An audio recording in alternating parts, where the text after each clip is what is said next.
That's Lambeau Field. The green room is packed with players. You just heard Mark McGrath introducing you to several of those who are here. Cam Ward expecting to hear his name first tonight. Began his journey at the Incarnate Word, and tonight expected to be the first pick in the National Football League draft. A remarkable rise for that player who made the right decision a year ago when he almost came out. There's Travis Hunter, the Heisman Trophy winner, a superstar on offense, a superstar on defense, the sort of prospect the National Football League has not seen in decades. Can he become the new superstar? Of course, his teammate Shedeur Sanders is not here tonight. We don't know exactly when his name will be called. He has been the most talked about player leading up through this entire draft process. The quarterback at Colorado will be here. Oh shit, those Sanders is not working. Storylines as he got his legendary father round one of the NFL draft tonight from Texas. And we bring you inside this draft theater. We are absolutely thrilled once again to bring you this magnificent event. It is our privilege to welcome you to Green Bay. The not quite frozen tundra tonight, although it feels like football weather here in Green Bay, as it usually does. That's us on that stage right outside Happy Valley. Welcome to Green Bay, and we are thrilled to have you with us. I'm Mike Greenberg, that's Louis Riddick, that's Booger McFarland, that's the man who invented the draft, Mel Kiper Jr., Adam Schefter is out with us as well tonight. You're going to hear from him momentarily. And Mel, I'll start with you. We have been talking about this on our podcast, the First Draft Podcast, going all the way back to September. So many questions. What is the one you are most looking forward to hearing the answer to in the next few hours tonight? Shedeur Sanders. He's really the talk of the draft. My number one quarterback. He was outstanding for 2 years at Colorado without getting a lot of help. Couldn't run the football, couldn't protect them, and he was accurate. He was held up from a durability standpoint. He did it from an NFL condition around him. I love Shedeur. Perfect fit. Perfect fit as the New Orleans Saints have picked up. That's two of the best players in the draft. And Travis Hunter, Cleveland, maybe Abdul Carter, Giant. But at 9, fifth best player on the board, quarterback they need, Da Vinci with the number 1 pick overall price, number 1 pick overall Baker, Michael Penix Jr. In the dome should order be ideal, perfect for the New Orleans Saints. So many edge rushers. After Abdul Carter, who's going to be the next edge rusher off the board? I think the edge rushers when they draft.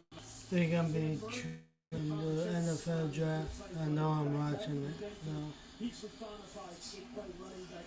Saquon Barkley, he's got the conversation around this again. Where does Vasquez go tonight? It's maybe in the top 5. My There's been a lot of God. speculation about that. Well, there is a unique tradition of riding bicycles in the city of Green Bay. Kids used to bring their bikes over and allow the players to ride them to training camp. That tradition that goes back about a half a century in Green Bay. Now, a little birdie whispered in my ear, we may see that tradition reenacted tonight. As the commissioner makes his way to the stage, I see some bicycles out here in the crowd. As the commissioner gets set to come out and welcome everyone here to the draft. It is NFL draft. Let's go. The commissioner is coming out. On a bike, too. Here we go. To the usual chorus of enthusiastic booing from all of the fans, and there are so many others, as you see, bringing out some of the Packer legends. Packers legends on the bike, too. That photo in the back, Packer super fan Lil Wayne is here on a bicycle.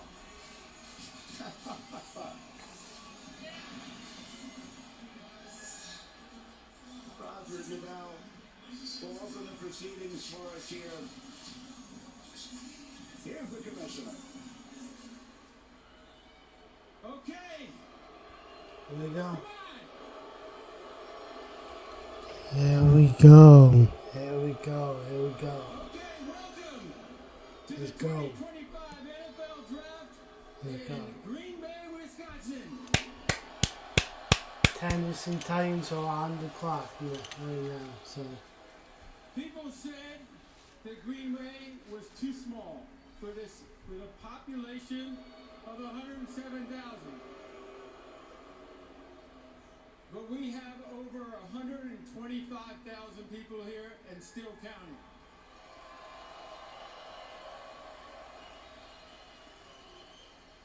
Obviously, Green Bay may be small, but it's mighty.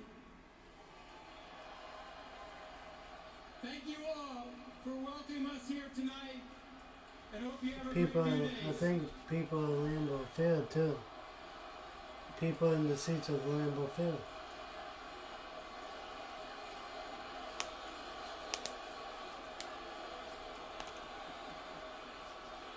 It looks like a huge crowd.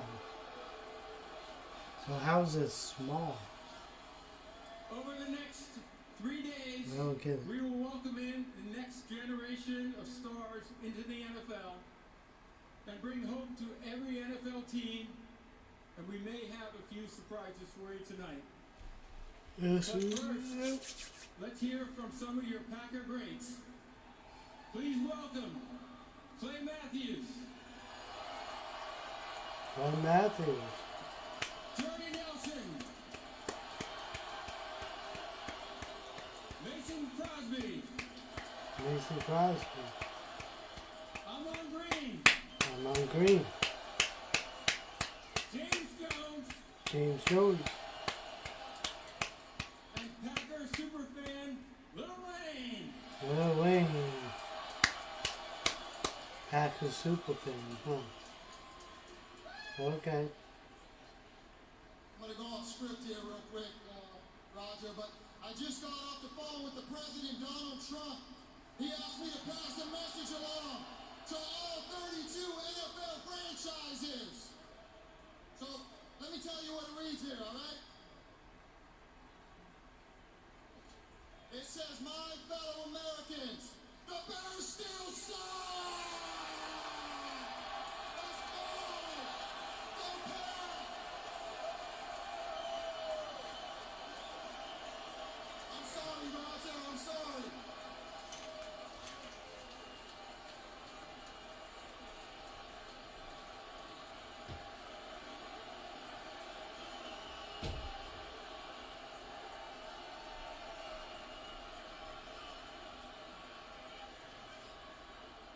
Okay, Green Bay.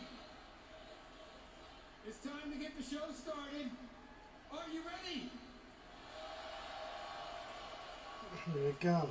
The 2025 NFL Draft is now officially open. We officially Tennessee Titans are on the clock. on draft day. Let's go. Italians are on the clock. On the clock. Let's go. Let's go. They are on the clock. And so those Titans are going gonna select Cam Since Ward. February to here, the draft is open. The Titans are on the clock, and here are some of the options. Titans would probably select Cam Ward. Is that they will take Cam Let's Ward, see. quarterback out of Miami. But Travis Hunter is available and expected to hear his name called early tonight. The two-way superstar Abdul Carter, the pass rusher extraordinaire out of Penn State, wearing the legendary number. If they select Travis Hunter, On the next level, the two quarterbacks. I'd Cam Ward, and we be. expect him to go number one tonight. Is it the right decision? We'll talk about it. Shador Sanders. When we hear his name Well, called I think it's gonna be tonight, Cam that's one of the Ward. big questions we've been discussing Come on, it's gonna be for Cam weeks on Ward. shows leading up to this Put fight. your The man pick who in. has almost all of the Put answers your pick in. almost all Let's of go. the time is our Adam Schefter, and he's with us all evening long. Shefty, what does everyone need to know as we get underway? Well, thanks, Green. The Cleveland Browns, New York Giants, and New Orleans You Saints gotta all put inquired about the availability pick in. of Cam Ward to the Titans. All were denied despite They the probably fact that the New did York do, Giants but they're offered probably their waiting first for that round pick clock this to run and out. next year, along with other picks, the Titans were sold They on probably Cam selected Ward's already. workout. Their new general manager, They're Mike messing Mazzarri, with us. came from the Chiefs, where It's gonna he be worked with Cam Patrick Ward. Mahomes, and Cam Ward's It's gonna be Cam instincts, the Ward. way he sees and feels the field, reminded him and them of Patrick Mahomes. And Yeah, so it's Cam now Ward. They're they're forced to calling make in. Cam Ward It's the Cam fourth Ward. overall pick to work under Titans head coach Brian Callahan, joining Peyton Manning, Matthew Stafford, Joe Burrow, and Cam Ward right there, Grady. The pick is already in. Thank you very much. The So, pick Mel is Tucker already Jr., in. You and I have been talking about this on our podcast. Titans fans, you're gonna get your QB. You're gonna get your QB. Has remained that way throughout. Okay? Do you believe You're gonna get two QB. Let's go. Cam Ward, I get it. The arm talent is undeniable. I understand that. He can be creative. He can escape. All right. He can do things that Shador can't. It's gonna be Cam Ward. An offensive line in front of him. The exact same thing I said about Tom Brady. Giovanni Carmazzi from Hoffa went in the third round because he's more athletic and more You guys need a physically QB. athletically. That's all that happened there. When you look at Shedeur Sanders, everything you want an NFL quarterback to be, he has. Toughness in the pocket. I'm sorry that Will Levis Final 2 didn't minutes of the game. pan out for Precise, you. accurate passing. Short, You know? intermediate, deep. He does all that. He was sacked It happens. right to It the happens. ball. Even with me and Offensive line, blown block. with Daniel Jones, it didn't happen. Okay? But we have Russell Wilson and Jameis Winston. Okay? Hopefully Russell Wilson pans out for the Giants. That's it. Yeah, I think what's gonna go happen. I picked Pittsburgh to pick Shedeur Sanders. Okay? But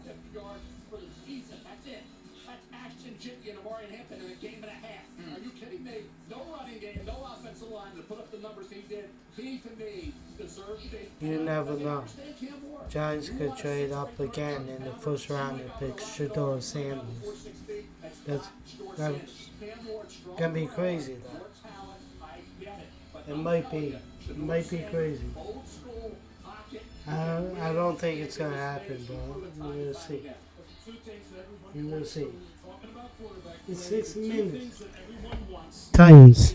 Let's go. It's on here. It's already in.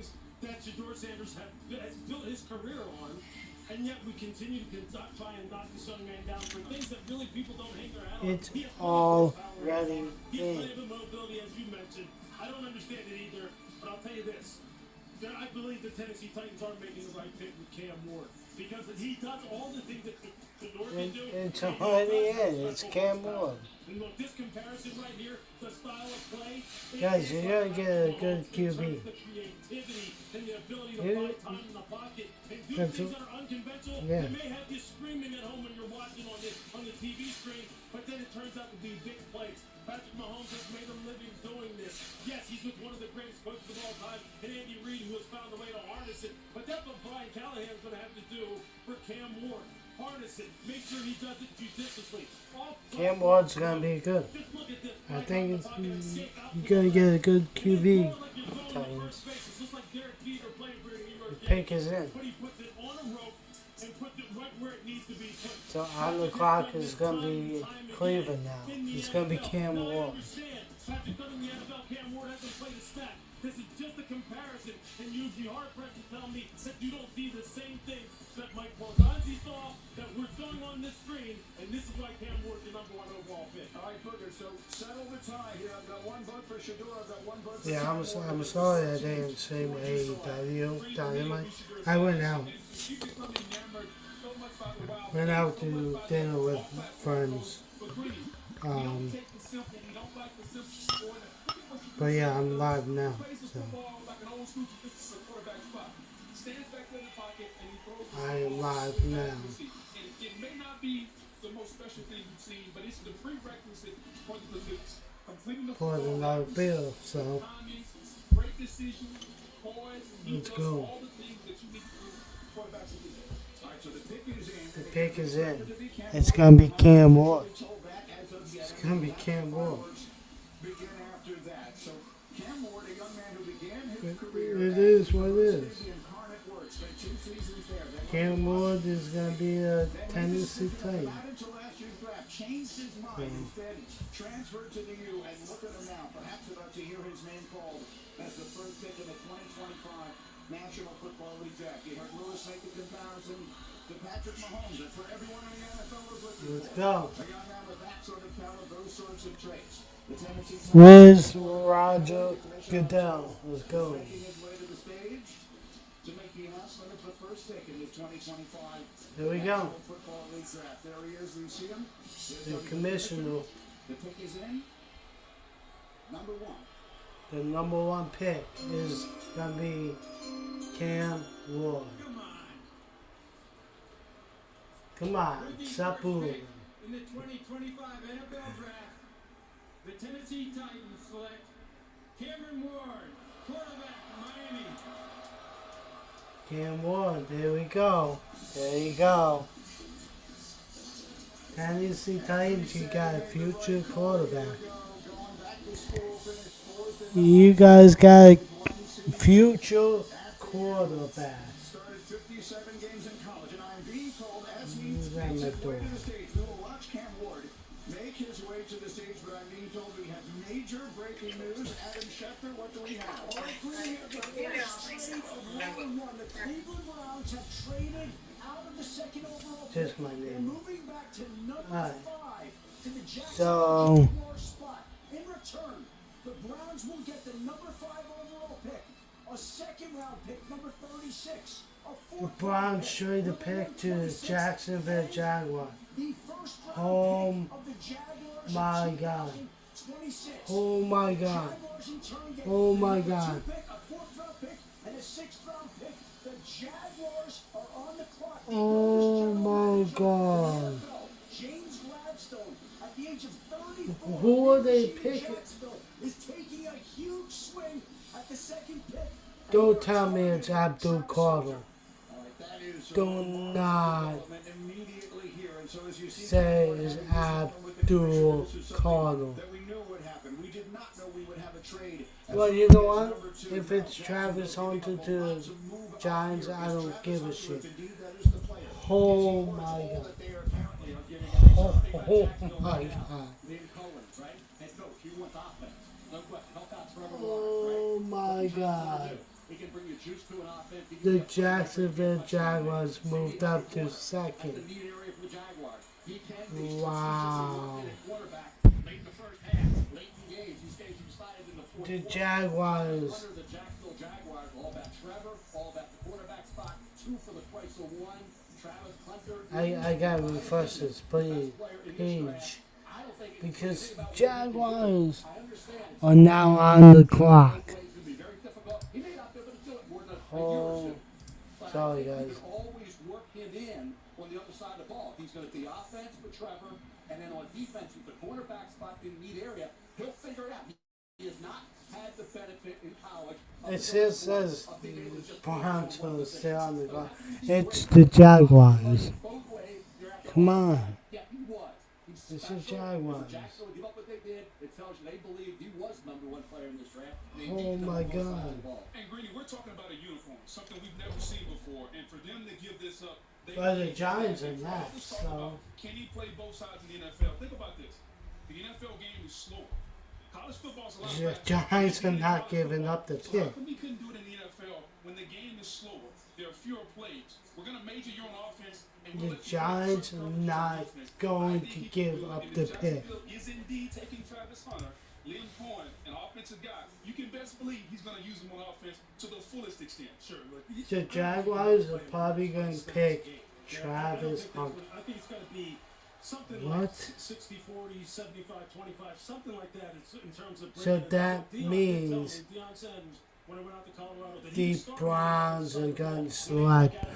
When he got out there, Shador Sanders. team he goes to, Shador Sanders to the Cleveland he Browns. thinks he can step on the field They, immediately and contribute on oh my defense. God. You'd be hard pressed to find anybody up here to say anything different. So look, Mel Met put it perfect. You're getting 2 for 1 with this guy. You're getting 2 players in 1. Absolutely. Wow. Get that kind of player. Let's make sure That everybody is a sees exactly shakeup. what it is that the Jaguars have given up here. It is a significant trade. Again, Shefty told us about an hour ago to expect what the field I did not see that coming. Look at all that Jacksonville is giving up here. The 5th pick this year, a 2nd and a 4th, and next year's first-round pick. I'm curious to hear from you, Louis Riddick, as a team builder. Andrew Barrett, the general manager of Cleveland, referred Wow. to Travis Hunter and compared him to Shohei Ohtani. Shohei Ohtani has revolutionized baseball as we know it. How do you feel about the Browns trading away the opportunity to select him here? I think Look, the pick is in. They received the haul, though, Grady. The Look at pick that is in, wide guys. receiver The there. pick is in. Second and fourth round picks this year, first round Oh picks my next year. God. I mean, that's big time. And he needs to now maximize all those extra picks. But Jacksonville, man, they may be getting special players. Back to Shefty. Here's what we got, Grady. These two sides have been working on this trade for 2 weeks, and it changes the shape of this draft and Cleveland's approach to quarterback because the Browns now have 2 second-round picks Wow. at the top of this draft, and they also I did not expect that. I did not expect that. I thought Cleveland was going to pick take it out for quarterback Travis Hunter. here tonight or tomorrow, or up for 2026, but they have options. And the Jacksonville Jaguars instead have what they believe will be the best player in the draft. They're moving up to get that type of player. A huge swing from both teams, but both sides believe it's worth it. I think I like it. I like it though. The call that we will expect to be hearing momentarily here from I like it. Jacksonville. Booger, your thoughts on Travis Hunter now, it would appear, headed to Jacksonville after all this time. We assumed he'd be going to Cleveland. Oh, Brandon, I love it. I think he's the best weapon in the draft. He's a unicorn, something that we have not seen. You have to maximize this, though. If you're Jacksonville and you're going to take Travis Hunter, you have to maximize him on offense. And this is about helping Trevor Lawrence, who's underachieved so far. There you go, You Jacksonville. have to surround your quarterback with weapons. This is the ultimate weapon, the best wide receiver in the He's draft. going to And the best quarterback Jacksonville. also. Oh And my all thing I'll God. say is, look, defensively, they were hard on defense. Yes. Not giving up. Oh my God. Look, if ever an organization needed a two-way player, He is going to right Jacksonville. into what their needs are. Travis Hunter is going to Jacksonville. This is the new National Football League. This is a There you league go, that's not used to see Jacksonville. this sort of wheeling There you and go. dealing. This is becoming much more commonplace. Young I general like it. managers in I Kansas, like was it. pointed out by Adam Schefter moments ago, and one of the youngest and the newest in the NFL making a dramatic move here. The pick is in the Jacksonville- Jacksonville Jaguars fans. You did a good thing. You did a good thing. Here comes the commissioner. To announce the trade for this crowd and the second pick. There you in go. this draft. While we are here tonight to celebrate the 32 young men entering the NFL, I'm honored to take a moment to recognize a player who's made a profound impact on and off the field. The Walter Payton NFL Man of the Year Award, presented by Nationwide, recognizes one player each year who best represents greatness and compassion both on and off the All field right. and in the community. Tonight, Travis we are Hunter proudly joined by the 2024 to the Jacksonville NFL Jaguars. Man of the Year, Eric Armstead. Wow. Travis Hunter. Everything said Abdul Carter. I get it. First off, But it's going to be Travis Hunter. Duval. I want to say thank you to the commissioner, thank you to the Payton family and the NFL and Nationwide, and also too, tonight I want to encourage each player embarking on the NFL journey to identify a passion close to their heart and act upon it. Let's see. Use your platform to make your community, the league, and this world a better place. As we remember Walter Payton, strive to leave a positive legacy of your own. Thank you.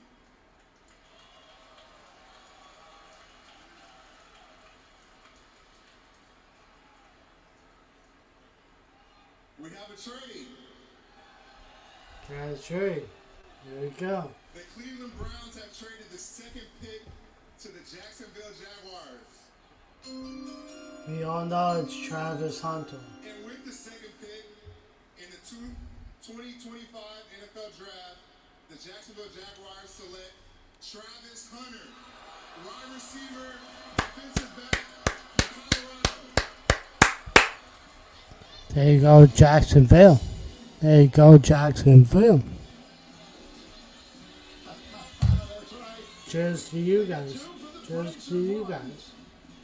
Strong on both sides of the ball, but making history is nothing new for this Heisman winner. He was widely considered the best player in the country coming out of high school in Georgia. All right. Chose to play for Coach Prime at Jackson State, making him the first five-star recruit ever to play. Now my New York Giants are now on the clock. He became the first player ever to win the Biletnikoff There you Award go. as the nation's top receiver Travis and the Hunter Award as the to best the defensive Jaguars. player in the country. Wow. He is the second pick in the National Football League draft. Now headed to Jacksonville. But Brian Thomas Jr. and Brenton Strange, former second-round pick out of Penn State, the Liam Cohen and Trevor Lawrence seem to really like. Now you got a Okay. guy like Travis Hunter on the offensive side of the ball, which Okay. is dynamic to Colorado. Talking about the ball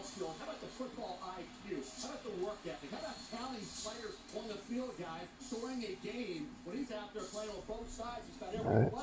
They just weren't that many players on the field. That's Now Abdul Kader is going to be the Giants pick. knowledge of the game. That's football IQ.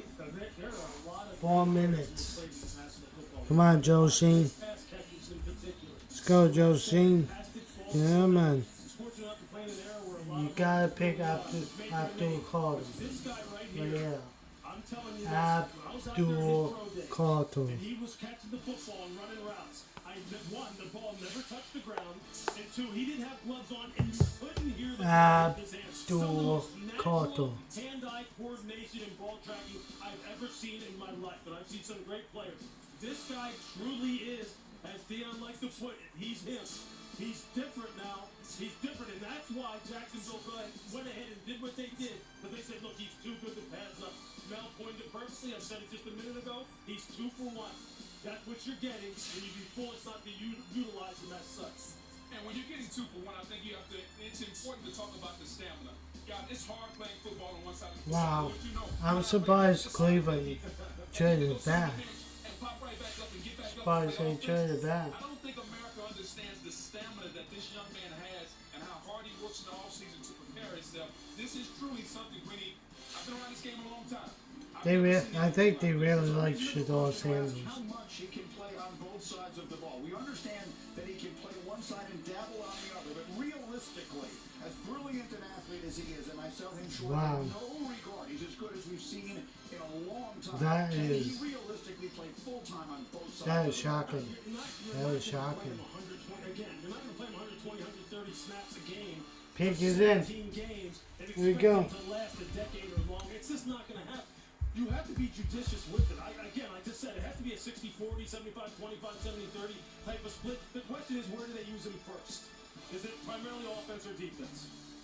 All right, Molly McGrath is standing by, and she's got the number 2 pick in the draft. Verizon Business takes We're us gonna do down. a short video there too. Thank you, Greeny. Travis, Jacksonville traded up to get you. What's your reaction to how all of that unfolded? I mean, they ain't talking to me since the combine, so I'm super excited to be able to go back home and be able to play for an organization that Gotta wait. thought I was worthy of Gotta trading wait. up and getting. What kind of conversations did you have with the Jag staff about where they see you playing for them? I mean, they told me they was gonna let me go out there and do what I do, so they put me on phone with both coordinators, so I'm gonna just go out there and just do what I can do. Travis Hunter, a history maker, the first player in the draft era to be announced at both positions, receiver and defensive back. Congratulations. Yes, ma'am. Thank you. Greeny. Travis Hunter, the Jaguars. Hometown in Georgia is about The pick is in 374 miles for the from New York Giants, Jacksonville. We talk and about they the will three select guys Trav making the shadow. Abdul Kader, baby. Let's go. Green Bay Packers. Come Donald on. Hudson is the only player in NFL history to catch 400 passes and make at least 10 interceptions. He did all of that without wearing shoulder pads, by the way. I'm just waiting until the commissioner comes out to do my short video too. I would be live doing that and this. So. 1996 with the Cowboys, he made 8 starts on both offense and on defense. Obviously, one of the great players of all time. We'll see Here we go. if his protege is able to follow in his footsteps. So, fireworks early here tonight. Jacksonville making the trade, moving up to number 2. I'm told the pick is in now at number 3. So the New York Giants, who've been waiting all season long to see what direction this team would go. For so long, we expected to go in the direction of quarterback, and then that conversation seemed to have ceased. Perhaps they'll target a quarterback later in the night. There's the Giants' draft room. John Mallon looking for results. Brian, quickly John, after a yeah. very disappointing season. Brian David, Joe Shane. His way to the Here we trade. go. At the 10th, went Come on. number 1. And Travis Hunter. Come on, Joe Shane. It's time to find out. Abdul Kader, baby. Let's go. Here we go. Here we go. I'm live on YouTube right now too. Here we go. The New York Giants select Abdul Kader. Abdul Carter. Here we go. Boom. There we go. There we go. Defensive player of the year, 23 and a half tackles for the Here we go. I'm live on YouTube right now too. Here we go. Abdul Kader. Here we go. Boom. to Notre Dame, which proved to be his final game as a Go. Let's go. For 2 years, he had 17 tackles for loss and 11 sacks over a 2-year period. They Abdul Carter, baby. Let's go. Abdul Carter is a giant, baby. Let's go. 12 sacks has moved to 11 over a 2-year period. Boom. Bottom line is, when you put him off the edge, you can play him off ball, you can steal the edge, play the run, play his game with passion. They dropped him into coverage, did a really good job there. The bend, the wide variety of moves this young man had. Let's go. He was exceptional. Let's go. Let's go. Surgery, no surgery. That thought maybe he was pushing that thing, but he did not. The New York Giants had 2 edge rushers. Kayvon Thibodeau, Brian Burns. Will they play him off ball? Will he be in that rotation with those guys? Giants, baby. Giants. Giants. Let's go. Let's go. And just like Parsons, this kid resembles that type of player. That's Abdul Carter. When you think about what a team in their division in Philadelphia did with that defensive line, the way they dominated Kansas City to Super Bowl. License plate guy, baby. License plate guy. Same thing with Carter and Burns and Dexter Lawrence and Miller. They can absolutely dominate you and go from inside. And so I think he's the best edge guy in the draft. He's always at the draft. Always at the game. License plate guy. You're amazing. Cheers, man. Cheers to the license plate guy. Cheers. This guy can get off the rock. And here's the thing that impresses me the most about him. He flat out plays hard. When you talk about competitive character, for 60 minutes... He is the biggest Giants fan. He asked the Penn State Bigger than me. to the 24th season Bigger than me. put him at defensive end. He's gone. They were wondering how he was going to handle when they put him in a 6 technique, right? Head up over the tight end. When tackles started coming down on him and double teaming him, whether or not he was going to be able to withstand it and come back again and again and again. He continues to get better at it. But I'll tell you this, when it's third down, he's got speed to power, he's got high side speed, he's got an inside spin, he's got it all. Incredible play. Abdul Carter, baby. Let's go. Let's go. As far as effectiveness in the NFL, I just knew that we were going to select Abdul Carter. the third pick of the draft. Molly. Thank you, Greeny. Abdul, your dad trained you your entire childhood. What was that moment like after your name was called with your dad and the rest of your family? Yeah, it was surreal. I wouldn't be here without him. I'm just blessed. Thankful for my family. Thankful for everybody who helped me get to this moment. I can't wait to celebrate this moment with my family. You grew up in Philly. You grew up an Eagles fan. How are you going to bring the Giants back to dominance in the NFC East? Yeah, I'm all New York. New York getting everything from me. All the passion I have, all the love that I have, all the excitement. Love it. On third down, didn't get loud. I'm going to get that big play, make my best pass rush, make that big explosive play. All right, congratulations, Abdul. Thank you. Great. I know he probably would for the Eagles in the Super Bowl Players selected in the top against the Chiefs, but you know what? He's all Giants now. Lawrence Taylor and He is all Giants now. Travis Hunter is off the board. How about his That's all out the window. Sanders waiting to hear his name Abdul Carter, welcome to New York. News from Green Bay on ESPN. Abdul Carter, bring your A game. The 2025 NFL Draft is presented Bring your A plus game. the official hotel of the NFL. Alright, there we go. It's gonna be commercial,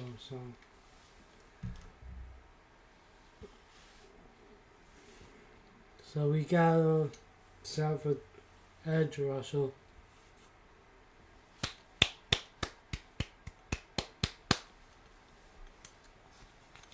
So edge rushers are Kayvon Thibodeau, Brian Burns, and Abdul Carter. That's gonna be a scary edge rushers. Oh my God! With Dexter Lawrence. Whew. Let's go. Let's go.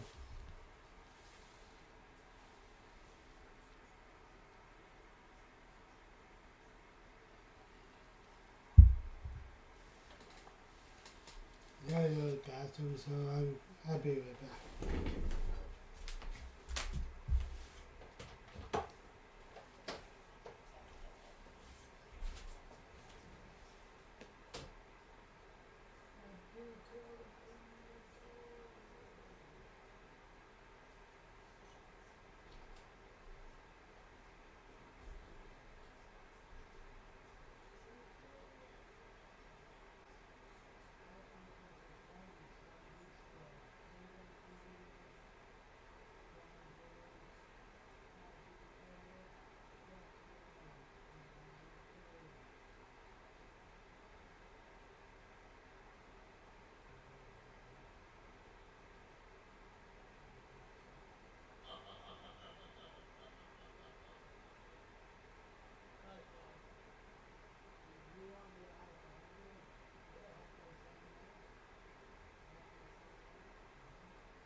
select Will Campbell, So Will Campbell LSU.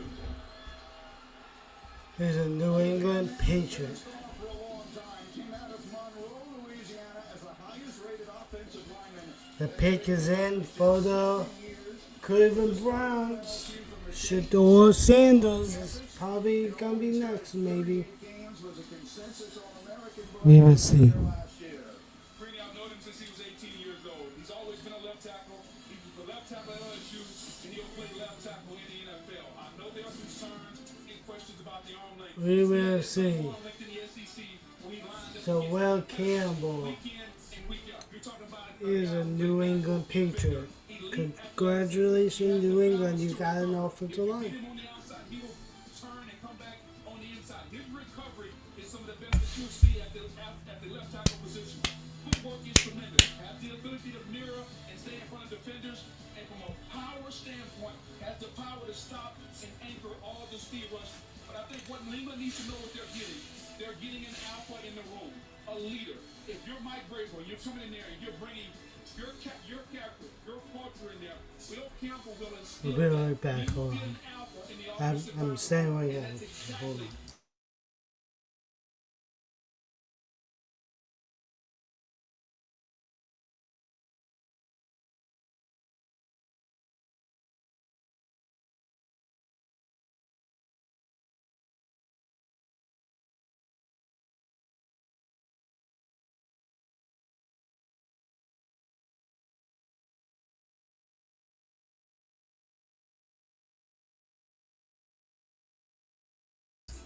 Sorry guys, hold on.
And when you're talking, he uses those hands as well as anybody in this grab.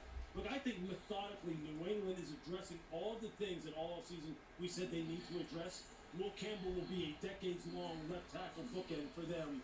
This is a no-brainer. The pick is in. Hold on. It was the expected pick. So the players that have been drafted thus far, for those of you who have not followed the process all through the last few months,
this night is not just about the analysis, but it's about the opportunity. We all know it's gonna probably be Shador Sanders at number 5, maybe, right? Draft era, it was John Hanna, who was 4th overall in 1973 and may very well be the greatest guard that ever played. No doubt about it. Now you're hoping that obviously with Will Campbell, you think about what he can be at that left tackle spot. One of the more critical picks so far in this draft was Drake May is going to have to be that franchise quarterback they hope he can become. All right, we're at number 5. Again, this is the Cleveland Browns. They traded back. Originally had the second pick, moved back here to 5, and here comes the commissioner to announce the selection. Here we go. Let's see. With the fifth pick in the 2025 NFL Draft, the Cleveland Browns select Mason Graham, defensive tackle, Michigan. So after all of the speculation about all of the surprises we may get outside of the trades, these have been the players we were expecting. Mason Graham is a 2-time All-American from Los Angeles. He was the defensive MVP of the Rose Bowl. What? Title, was a star wrestler in high school as well. So they traded back for Mason Graham. Oh my God. Lived up to the hype. Everybody said Graham was dropping. And there was even Walter Nolan to maybe go ahead of the defensive tackle. Oh my God. On my big board, Cleveland made that deal, kind of threw it out of whack a little bit. A little bit of a What curveball. do you do? That wasn't great, but it was the fact that they have other need areas, but defensive tackle is one of those. Mason Graham, heavyweight. You don't pick Shedeur Sanders? See that in terms of leverage. Low man wings in the Are you NFL. kidding me? Versatility, the violent, active hand, the reactability, diagnostic ability. Stats were not off the charts. But I don't believe it. disruptive for him. He What? game in, game out. Consistency. Ability, I think, to impact Cleveland Browns, you just up the gut. When you play that position, made a big mistake. have a couple of things. You better have a quick first step. You just made a big mistake. He can make tackles from tackle to tackle and even out. Deshaun Watson's gonna be out for And his ability to use his hands the season. to have strong hands to control the center, to control the guard, to get those guys off. People think that nose tackles and free techniques can't make plays. You just Disrupt their play. made a big mistake. To get better at the pass rush. And his pass rush arsenal continue to get better because right now it's not up to par with what we've seen in the likes of Brady Jarrett or Aaron Donald, those impact or Chris Jones, those impact free techniques. He's got to get better at the pass rush. That was one of the things that I struggled with when evaluating was, look, there's no Shedeur Sanders, I'm sorry, but all the things that folks just talk about, specifically that they sucks love for when you. he's on the move. They're That- running games and stunts, and he's the looper. That's not And good he's for a guy you. who can kind of like get on some edges, get some angles. Look, he'll be working with one of the best pass rushers in the NFL, Miles Wow. Garrett. But can he produce? I Most of the best. can't Let's go believe to the that. stage for Horizon Business and Molly McGrath. Take it, Molly. Thank you, Granny. Mason, you are a tone setter for Michigan's defense. What kind of attitude and toughness are you bringing to Cleveland? I mean, just fierce competitor. You know, I want to come in there and win. You know, get to the top and then win a Super Bowl. So that's my one mission coming in, and that's what I'm gonna do. A Michigan man is going to the state of Ohio. How are you going to make amends with those fans after what you did to the Buckeyes the last 3 years? I'm sure we'll get along pretty well coming here pretty soon. All right, good luck. Thank you. Congrats. Thank you. Granny. That's exactly right. Heading into what would have been considered enemy Okay. territory previously, but now Going to enemy territory. Cleveland Browns, Mason Graham, an outstanding player. So now the Vegas Wow. Raiders are on the clock, and what a Okay, fascinating decision okay. to have ahead of them here. Early in this process, Mel, we were talking about Shedeur Sanders here. He has a long history with Tom Brady. That conversation So the pick is in completely. That was part of the early discussion. That's not what we're expecting. At least here they have Pete Carroll. You see him there. for the Las Vegas Raiders. Geno Smith now, right? Pete Carroll are tied together. Las Vegas Quarterback Raiders in this league. He still has probably 3 years left where he can play at a is very now on the level. clock. So with Geno Smith to help him out, what does Pete Carroll want to do? Run the football. He had Marshawn Lynch. They drafted Rashad Penny. Didn't work out, but they still took him in round 1. We look at a guy like Ashton Jeanty, what he can mean to this football team. I've been 4th overall on the big board. So if I think the Giants are now going to probably trade back into the first round, maybe. I think so. I think it's going to be Shedeur Sanders to the Giants, maybe. Took over 500 yards last year. You just can't have that in the NFL. So you would think that Pete Carroll, considering where he came from, Let where me his see philosophy is, where- he'd be sitting there going, how do we not take the guy? Hold on.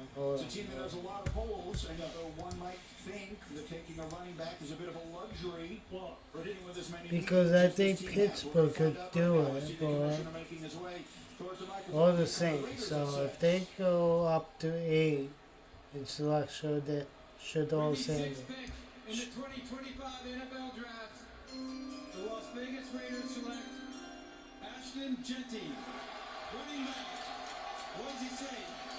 Ashton Genty is going to the Las Vegas Raiders. 600 rushing yards, Okay. 29 touchdowns. On the clock is the New York Jets. Finished runner-up for the Heisman. Fascinating life story. His dad was a naval officer. So if the Saints don't select Shador Sanders, was a quarterback. Ultimately, wound up in then maybe the Giants will move on Spectacular all-around running back. and trade with probably Plus carries in 2023. This past year, he had 8 games of 30. the Dallas or more Cowboys He can be that workhorse running back. or That's for that Raider offense. Show that contact balance. Game the breaking Chicago ability, Bears. explosive, right? How about catching the football? He had 43 catches in 20. or maybe the 49ers 750 career carries. It's a lot, right? Also, he's a little loose with or the maybe football. the Denver He's gotta Broncos. learn that. 5 fumbles in 2023, 3 fumbles in But yeah. 2024. That's 8 fumbles over the last couple of years. We'll see. Taking We that fumble will see. We will see. in terms of a guy who can impact the game, running, But the catching, pick is in for the New York Geno Jets. Smith, Ashton Genty will get the Here we job go. done. He gets behind those blockers. And defensive players can't even locate him. And then he's gone with the contact balance and the game-breaking speed. Hey, I'm against Here we go. Brown for ability. Come on, Joe Shane. I don't think the Jets will select Shador Sanders, but if they do, then they do. Then they do. He can do that. From a contact balance standpoint, when you get hit, can you absorb the first hit and then With Justin Fields and Shador Sanders on the Jets, that'd be good for them. Greeny, I had the privilege of seeing this young man up close and personal at the Fiesta Bowl this year, and I said when we were preparing for that game, this is Emmitt Smith. This is Emmitt Smith with home run breakaway speed, the vision and the elusiveness. He's built like a bodybuilder, like a power lifter, but he's got the jump cut ability to get that ball out on the perimeter, and then you just see the lower body power as he's weaving his way through traffic with like that next level vision. He's going to rip off plus 20, 30, 40-yard runs on the regular. Emmitt Smith, he did this on the regular at the NFL level. What was Emmitt's superpower? It was the vision, it was the lower body balance, the ability to see things that other people simply couldn't see. And he didn't have the kind of speed, the kind of breakaway speed that Ashton Genty has. And when you talk about contact balance and burst, Jameis and the Winston ability to get reacted yardage after to initial my contact, comment. nobody does it Abdul better than Kader. this guy. Oh my God. Nobody. And then look at him turn on the Jets. It's easy. It's Oh easy, my smooth God, acceleration. Jameis I'm telling you, Winston. When you get up on him close, you will think, how does this guy have that kind of stride like and be able to run like that? Emmitt Smith, Wow. the same way. If you didn't get a good hit on him, if you didn't wrap him up, he was going to the house on you. Now here on this run in particular, he's able to take it the distance. And look, I don't think this is Jameis Winston just commented on my prediction for the New York Giants at 3. Abdul Kader.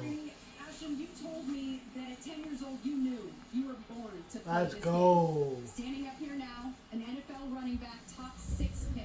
What would you say to your 10-year-old self? Man, just continue to trust in God and your abilities and stay disciplined. All your goals and dreams are accomplishable.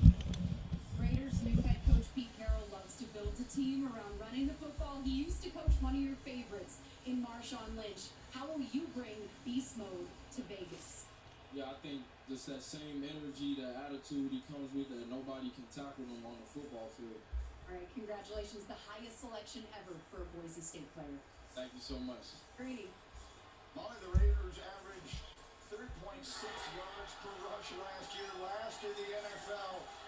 Look at the celebration. Lone Star High School, Texas. Congratulations. Well produced a first-round pick in the NFL draft. We'll be right back.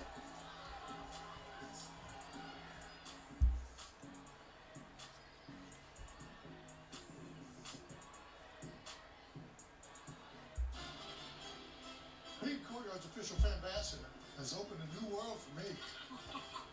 Now I get to hang out with NFL fans all season long. Wait, what?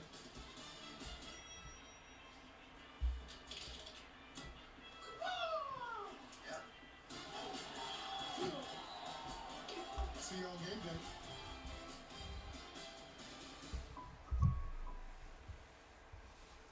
I got a text on my phone.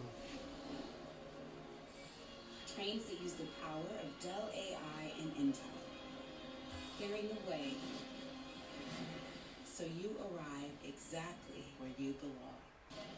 If it's war, I want to win. This is do or die. Make it worth it. Andor Season 2, new episodes Tuesdays, only on Disney+. At AT&T, we confidently guarantee our network. Oh no. What we can't guarantee, you and your teammates being too connected. What up, Chet? Double oh no. I texted you guys I was going to. I would have asked. I got dressed first this morning. I thought you said you were The on way. connection means something.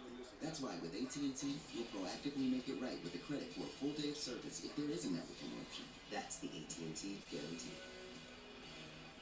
EGO, the #1 rated brand in cordless outdoor power. Experience our most powerful blower that exceeds the power of gas. The industry's most powerful cordless pressure washer. And a string trimmer so smart, it loads the line with the push of a button. Find an EGO retailer near you. You know, Nationwide is so much more than a great insurance company. They're one of America's largest financial services companies, too. Just like I'm so much more than quarterback Peyton Manning. I'm also debating Manning. And honestly, this might be my best sport. I would argue that it's not. I think it might be. No, it's not. Is two. It's not. Is two. It's not. Is two times infinity, no takebacks. You can't do no take backs. That's debatable. For your insurance and financial needs, Nationwide is on your side. I've been trying to mute it for commercial, but it wasn't running.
This year. Somebody said it was hard to find things not to like about a guy as big as he is, 330 sluts, sub 5 seconds in the 40. Incredible prospect. He's the fourth offensive lineman the Jets have drafted. So, a member was the Jets. Of any team pick. So the Panthers are on the clock. I'm sorry I missed the Jets pick. The Panthers. Second round selection, Marion Barber. Johnny Mitchell, tight end, Nebraska. And the fans are looking at which way they want to go. Kyle Brady. Mark Sanchez. Quarterback, USC. Sam Darnold. Zach Wilson. Quarterback, BYU.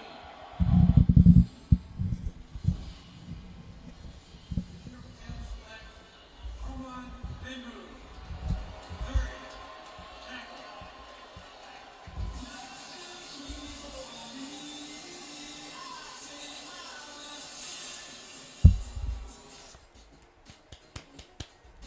When this baby hits 88 miles per hour, we're gonna see some serious. So yeah, Jameis Winston. I got a message.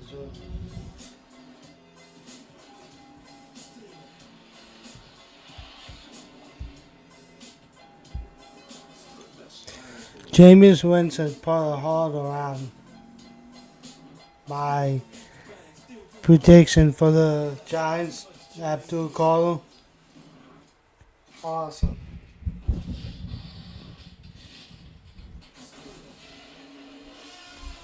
That is awesome.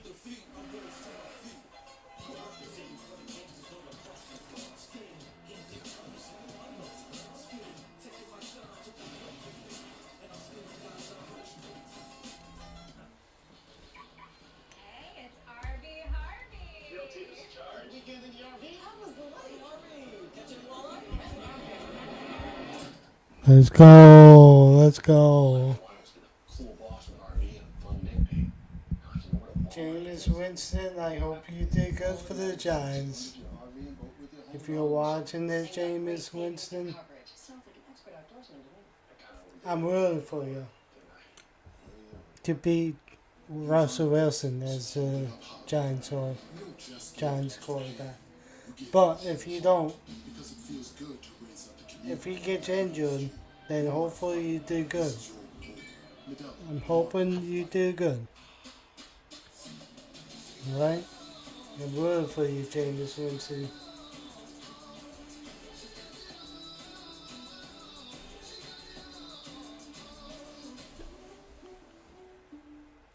On Chewy, save 35% and shop all of your favorite brands. For any Let's taste go. or any diner, at prices you love, delivered fast. For low prices, for life with pets, there's Chewy. Taco Bell's new $5, $7, and $9 Bucks Cravings boxes give you extravagant options, including the decadent Cantina Chicken Burrito. For less, choose your Bucks Cravings box, only at Taco Bell. I am somebody. I may be young, but I am somebody. I may be small, but I am somebody. I must be respected. Let's go.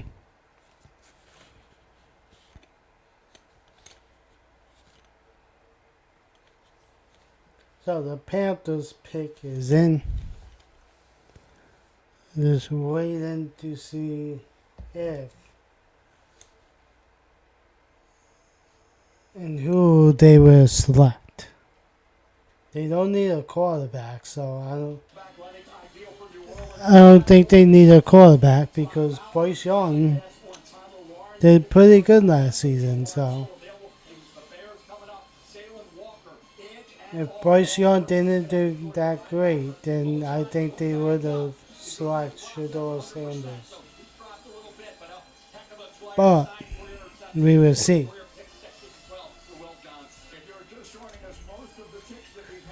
We will see. Oh, man.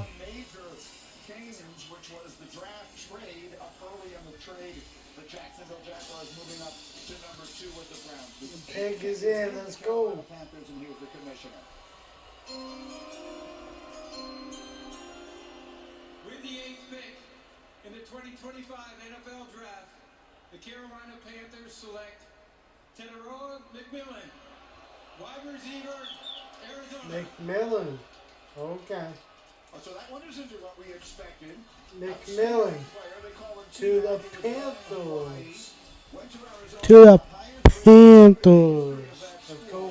Now, his last 2 seasons, he had 174 catches for over 2,700 yards and 18 touchdowns. And he had drawn comparisons to Mike Evans over the last couple of weeks. Everybody thought maybe Jacksonville, right? And Liam Cohen would go that direction. And in fact, we'll go again. Travis Hunter. Think about where we are with Teteroa McMillan. He's 19 right now on my big board. So he is the great. I thought Matthew Gold from Texas would be the first Forgot receiver to taken, share but this out.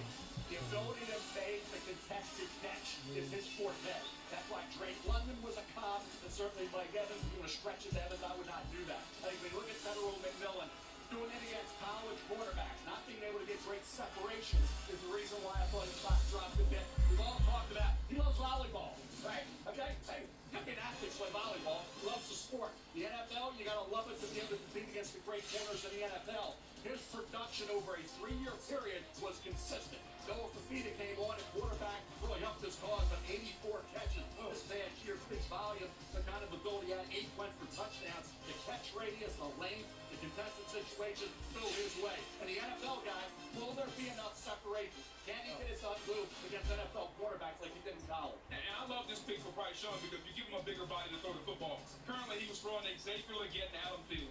So now you're giving him a bigger body, bigger catch radius. He doesn't have to be as accurate. But when you talk about Let's go. college level, if you can't get open in college, how are you going to get open in the NFL? Like, that's my biggest concern for him. I get the body control. Saints I pick get how pretty he is looks. I get the contested in. catches. But can he get open in the NFL? Let's see who they will select. He didn't take off in the NFL in Atlanta until they moved him inside in the slot and allowed him to get some free releases. So There you will go. they have to move T-Mac inside, or can he get open on the outside? Well, which is where he Alright, played that's at Arizona. McMillan. He played in the slot quite often in Arizona.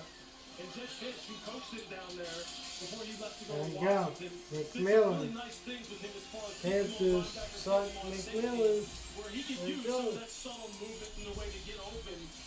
And his catch radius is something Bryce Young's going to absolutely need. And you're right. When you see Amir Huggins, Mish, all these guys, you can just see like the relief that they have when they come up here. But Tech's going to have a good career in Carolina. He just needs to make sure he takes care of business. A very nice moment there as he placed the lay on the commissioner there. Teteroa McMillan was a very proud winner of the Polynesian Player of the Year awards both in high school and in college. So that's a lovely My moment. cousin Tori's High team. school teammate of Mason Glenn, She is a who was drafted earlier Panther tonight. And fan. our teammate Teddy Bruschi is celebrating as Teteroa McMillan is the first Arizona wide receiver ever selected in the first round of the NFL draft. So an interesting move here by a Carolina team. This was the first thing we've seen that had not been forecast pretty much anywhere that I'd looked. Well, because we thought Carolina was going to go defense, but I get the fact really they're trying to help the young quarterback. That seems to be the new thing. Do you fortify the defense and keep the points down, or do you try to evaluate the young quarterback by getting him some weapons? I like the move. Bryce Young came on at the end of last season. We started to see promise, and so if you're Carolina, why not help the young quarterback to see if you can continue to Bryce smile Young that he's started made to toward the end of last see season? promise, Taking a so wide receiver is perhaps not the big surprise. Yeah. Which receiver it was might be a bit of a surprise to some. hopefully that's a good pickup for Bryce Young. And Molly is with Teteroa McMillan. Picking a wide receiver I right now. know that you're wearing a lei that your McMillan. grandmother made, and there is a rich history of So- Hawaiian-born players in the NFL. How special is it to join that brotherhood? Oh man, it's a blessing. You know, at the end of the day, the people that came before me is the people that laid the foundation and set the precedence for me to be successful today. So, sure, at the end of the day, you know, I'm trying to put on for the Polynesian culture and, you know, make everybody proud. You were a big. Let's see who the Saints What select. impact can you make on this Panthers offense right away? Man, I'm ready to do whatever it takes. You know, I know I got to. Maybe they will select Shador Sanders. Who knows? That believes in me and Who knows? teammates that are ready to play for me, and I'm ready to play for them. So, I mean, sky's the limit for this organization, man. I can't wait. The hat looks good on you. Congratulations. All right, thank you so much. Greeny. All right, Molly, thank you very much. There we The go. New Orleans Saints now Pick is in for the Saints. There we go. a team that has gone the longest of any in the My NFL team since select Abdul Carter, which is great. is the only It's awesome. Saints ever selected in the first He was a Philadelphia Eagles fan, but he's all Giants now. You have been forecasting for Here we quite go. some time Shedeur Sanders in this spot. I just love the fit. I go back to Drew Brees. I see similarities to Drew coming out. Arm strength question, similar size, right? He was going to go to Miami, didn't because the shoulder, right? Until the Saints left. It's a Super Bowl, right? You think about where we are right now with Shedeur Sanders and this pick. I remember a few years back when the Saints traded up in the first round. Thought it was going to be Lamar Jackson. It was Marcus Davenport, defensive end. Here we go. San Antonio. The division, the two former number one The pick pick is in. What are we waiting for? Michael Penix Jr. What are we waiting for? Here we go. Here comes Roger Goodell. Hold on. With the 9th pick in the 2025 NFL Draft, the New Orleans Saints select Kelvin Banks Jr., tackle, Texas. Wow, they went tackle. Kelvin Banks Jr. is one of the most Wow. Okay. He was a unanimous All-American as a junior last year. He won the Outland Trophy. He won Calvin Banks.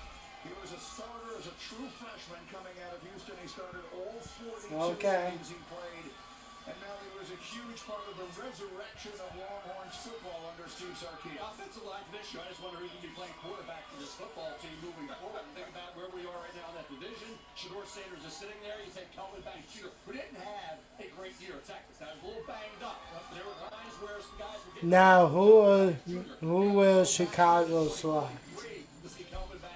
Who will Chicago select? He was outstanding. In August, he was projected to be maybe a top 5 pick. Like I said, he didn't play up to the level of the talent this year. Was a little banged up, Lou, but the talent, when you go back to 2023, when he was 100%, it was in abundance. Yeah, look, I talked to Steve Sarkisian recently about Calvin Banks, and he could not rave about this young man more in terms of his competitiveness, how good of a teammate he is. He's a guy who overcomes adversity. Like, he had dealt with some things as far as health in his family. It never distracted him. He was continuously there for his team. As you mentioned, he wasn't 100% healthy, but when he is, this guy is smooth and fluid as water. Big, heavy hands. Got a nasty playing personality. He can pass protect with the very best of them. Let's see who Chicago will select. In terms of pass block win rate in 2024. You're right, Mel. They better find a quarterback in order to protect and someone who can help them compete in the South and in the NFC overall. But this guy's a building block. They needed a player like this, and he is a culture builder. Sark could not be happier. Pick is in for Chicago. Let's go. 8 out of the last 10 picks, Grady, have been offensive linemen or defensive linemen for Mickey Loomis and the Saints. He understands how to build this team. Yeah, he may need a quarterback, but this is a young man. He's got to play. Come on, Joe Shane. Come on, Joe Shane. As Lewis says, a building block for the Saints as they look for that quarterback. You got to move up in the draft. Suggested the Saints may be looking to target a quarterback in the second round. Meanwhile, we have an update on the Well, she go Sanders or Jackson Dart. Ladies and gentlemen, NFL fans everywhere, hold on to your hats because boy do we have an announcement for you. Live from What? the heart of the NFL draft right here in Green Bay, Wisconsin. That's right, Colleen. The schedule release marks a pivotal moment in the NFL calendar. It sets the stage for a thrilling season. Yeah, this is where we get to geek out over every single game and bye week, the primetime revenge and rematches, those late season divisional dates that end up deciding playoff. I'm surprised it's not Kay Adams. Who's playing at Lambeau in December? Ooh, Where's Kay Adams? You'll find out soon, okay? How about these rookies, the players who were drafted here tonight? When and where do they make their NFL debuts?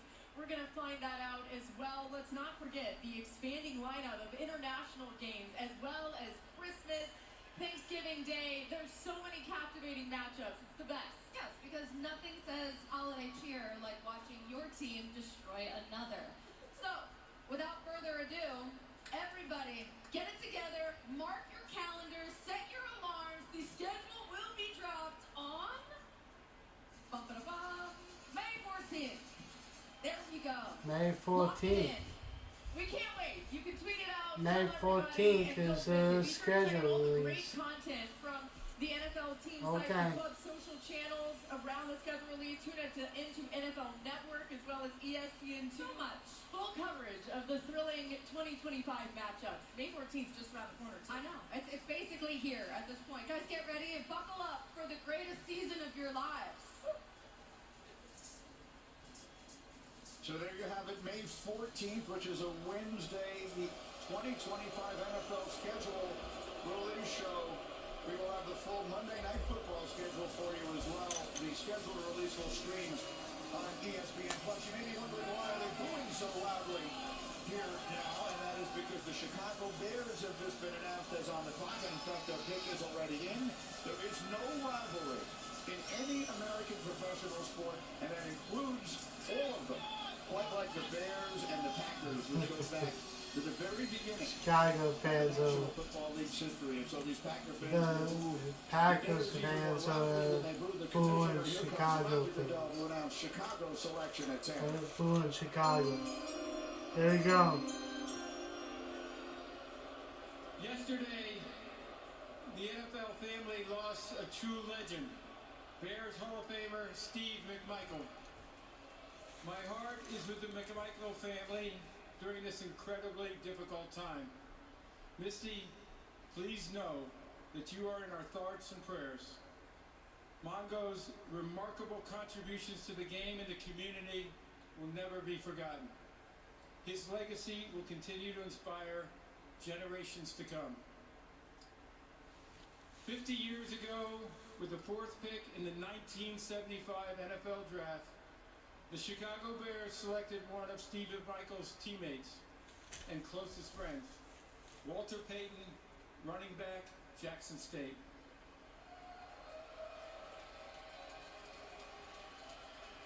Walter would go on to rush for nearly 17,000 yards and 110 touchdowns over 13 seasons, all with the Chicago Bears.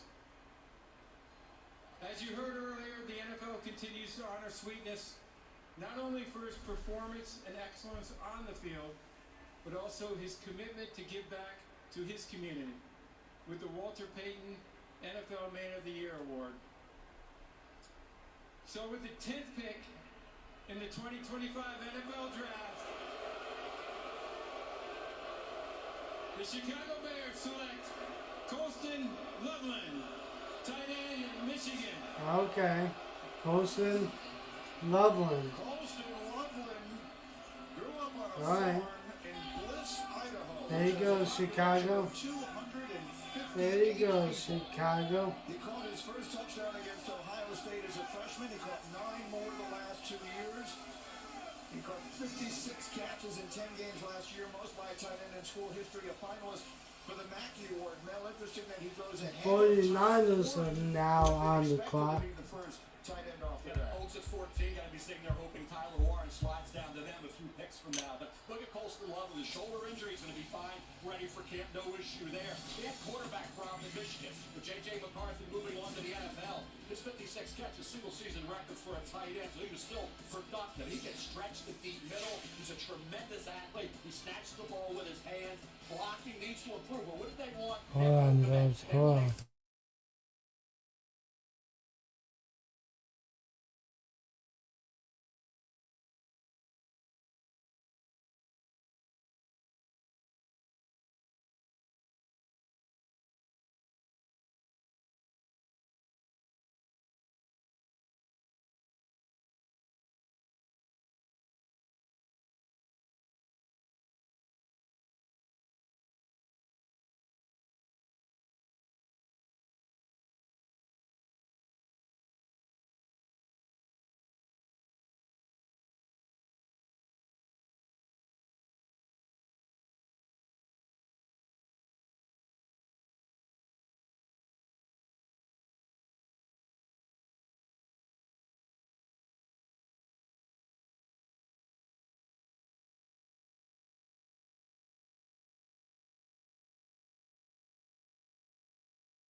Alright. So the Niners are picking right now. There we go. Pick is in. Our Earth is rich with diverse footprint.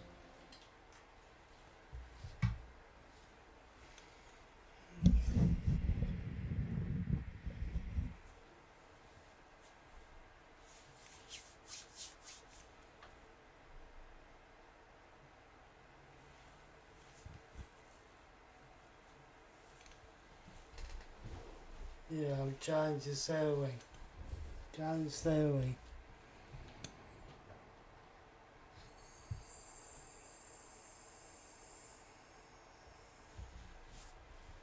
I'll be right back. Hold on.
We're gonna trade out back in the first round. She goes maybe. I think this could be. We need a QB.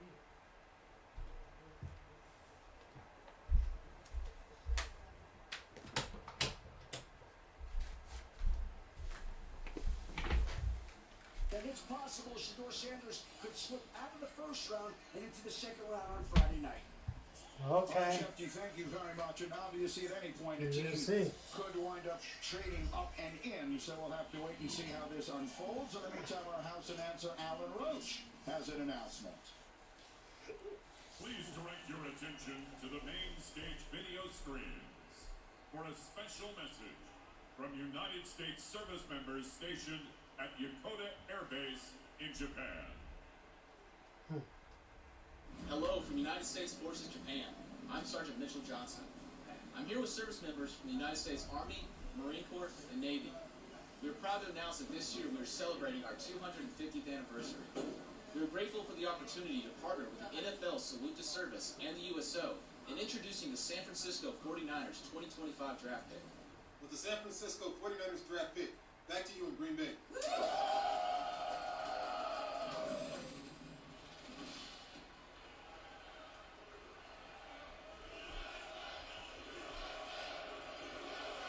Here we go.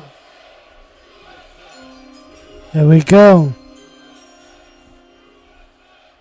Thank you to our men and women who serve in the United States military for your sacrifices to defend our country's freedom.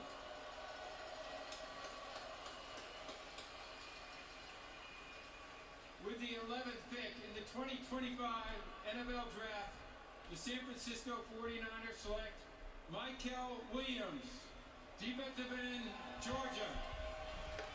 And went defensive end. Michael Williams, 5 sacks last year. 2 of those came in the They SEC title edge. game against They went Texas. edge. He was Michael a 5-star recruit from Columbus, Georgia. Williams. 14 sacks Okay. in 3 seasons after starting his very first Okay. game as a true freshman and still very See what the Cowboys saw. 21 years old until late June. Yeah, he had a high grade going into the season, grade, and then he had that ankle injury, a left ankle injury against Clemson, came back from it and played and didn't shut it down. Continued to play. Let's say to be somewhat productive. He had 9 tackles lost, he has 5 sacks, he forced a couple fumbles. He looks the part of an edge rusher in the National Football with his side, his long arms, 34.5 arms, and huge hands. What he needs to do is get a more repertoire of moves going, coming after the quarterback off the edge. I thought he played the run great. He has a strong run defender off the edge, but as a pass rusher, I thought a little bit more work. That pass rush specialist these teams have what to get the most out of Michael Williams. He's got the things that you cannot teach: the traits, the height, the arm length, the ability Be to right set the back. edge Hold and on. play the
Is at 12, ready to make the Alright, selection. the Cowboys are making their selection. Here we go. With the 12th pick in the 2025 NFL Draft, the Dallas Cowboys select Tyler Booker, guard, Alabama. They went guard. Tyler Booker. He was a first-team All-American at just Okay. 21 2 weeks ago. So now the Dolphins are now on the clock. Down the IMG Academy, where he was coached by former linebacker Pepper Johnson, played in 38 games at Alabama, started the final 27. All but one of those, Mel, was at left guard. He's a powerhouse inside. He will beat you up. I'll tell you, there's a heavyweight fight when you go up against Tyler Booker. You better bring it because he will beat you up. As a run blocker, he'll drive you off the ball. He's never stopped to sustain. And I thought he was in pass protection, well, outstanding. Now, he's phone booth guy. You want movement? It's not his scheme fit. Movement's not his game. But as a guy that has a power blocking team, he can drive you off the ball. And I thought they'd say his pass pro skills at Alabama were excellent. And I love this pick for the Cowboys. One Hall of Famer retires in Zach Martin, and you draft another guy who's got, I think, has that kind of potential as a guard if you use him the right way. His power, his ability to take a man and move that man against his will. That's what the offensive linemen try to do. He can do that with the best of them, Greeny. Understand how to use him. You don't need to pull him around the edge and allow him to get on corners. Allow him to go downhill and displace the defenders and climb to the second level. This is a need pick. I think he's the best guard in the draft, and it fits what the Cowboys had to do. But building the trenches is something that Dallas is trying to do, right? I mean, Tyler Booker, he's someone who's, at 6'4" and 321. But I thought when he did get locked on to people, when he did, he could actually absolutely move some people. He'll probably play the right guard. Tyler Smith will play the left guard. And you see him here on some of those combo blocks, when he's able to get his hands inside and get his legs moving, he's going to get some surface removal. He's going to get some people knocked off the ball. I did think, he got a little top heavy, got out over his toes. Right. If you went up against a good 3-2, So let's see. get on his edge and make him move laterally. Who are the Dolphins will pick? But look, that's why offensive line coaches Dolphins are now on the clock. on a football staff minus the outside of the head coach. And Dallas is going to See. make sure that they develop this young man, get him consistent with his fundamentals, so they can get it all out of him. And there's more plays like that you see on your screen than not. So Alabama, by the way, now 17 consecutive years that they have had a player selected in round one. 16 had already been the longest streak for any school in draft history. So our colleague Nick Saban, very proud, no doubt about that, in his retirement doing the telecast tonight for us on ABC. So Bama once again with a first-round player, and the Dallas Cowboys making their selection there at number 12, which leaves the Dolphins on the clock here at number 13. And the Dolphins, an interesting team to consider here as a fight in that AFC East. We should have Molly in a moment here with Tyler Booker and the joy, the unbridled joy that he brought out onto that stage.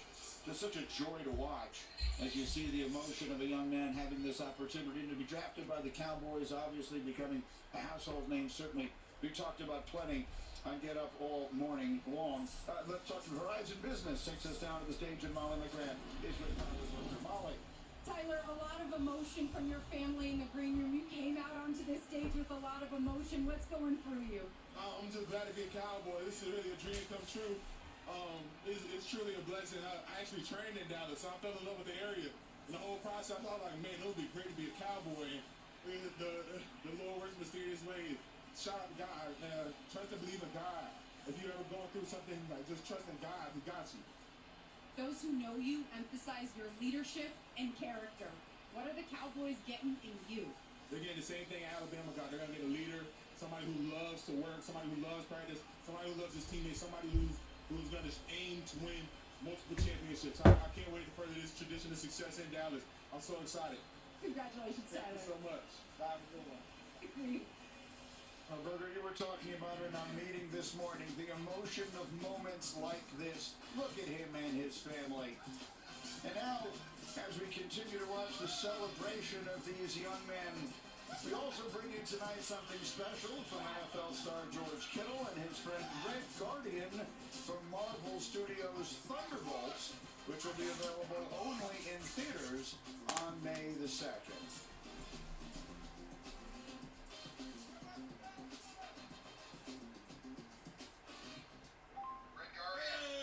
My favorite late round pick.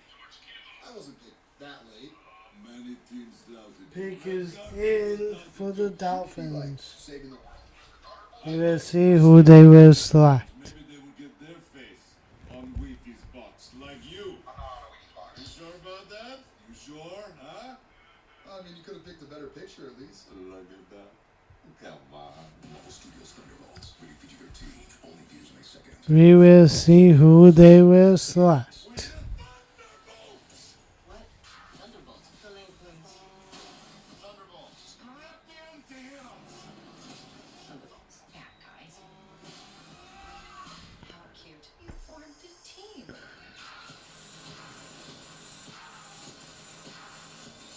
Thunderbolts? It's cool, man.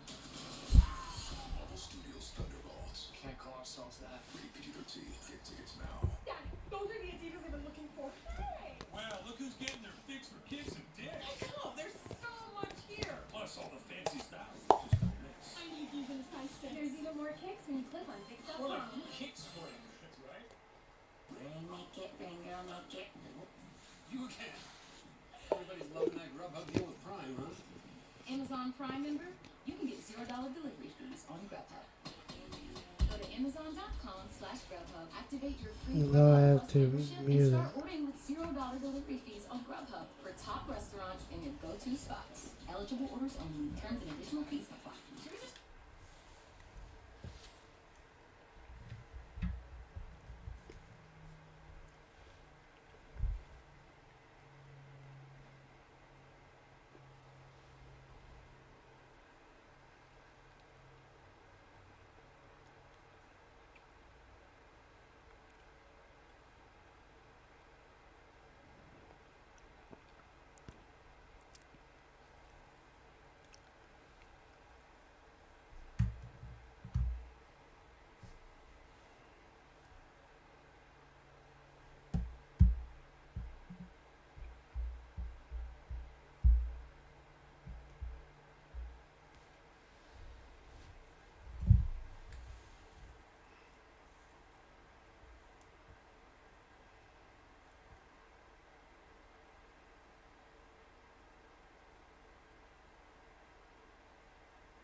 Here we go. Dolphins are currently on the clock. We are a dozen kicked in to round one here of the 2025 National Football League draft.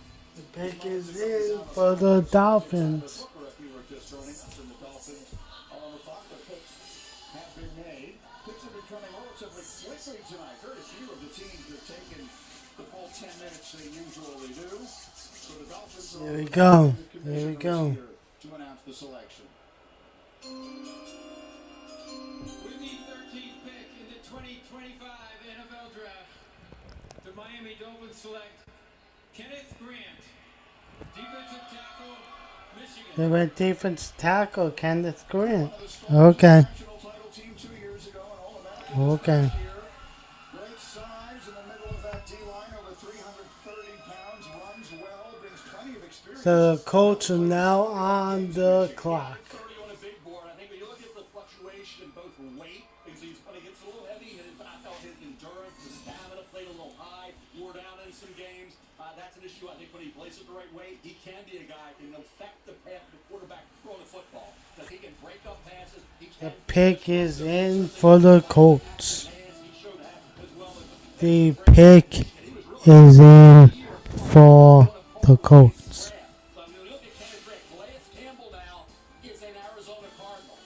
Who is the Colts going to select? We will find out.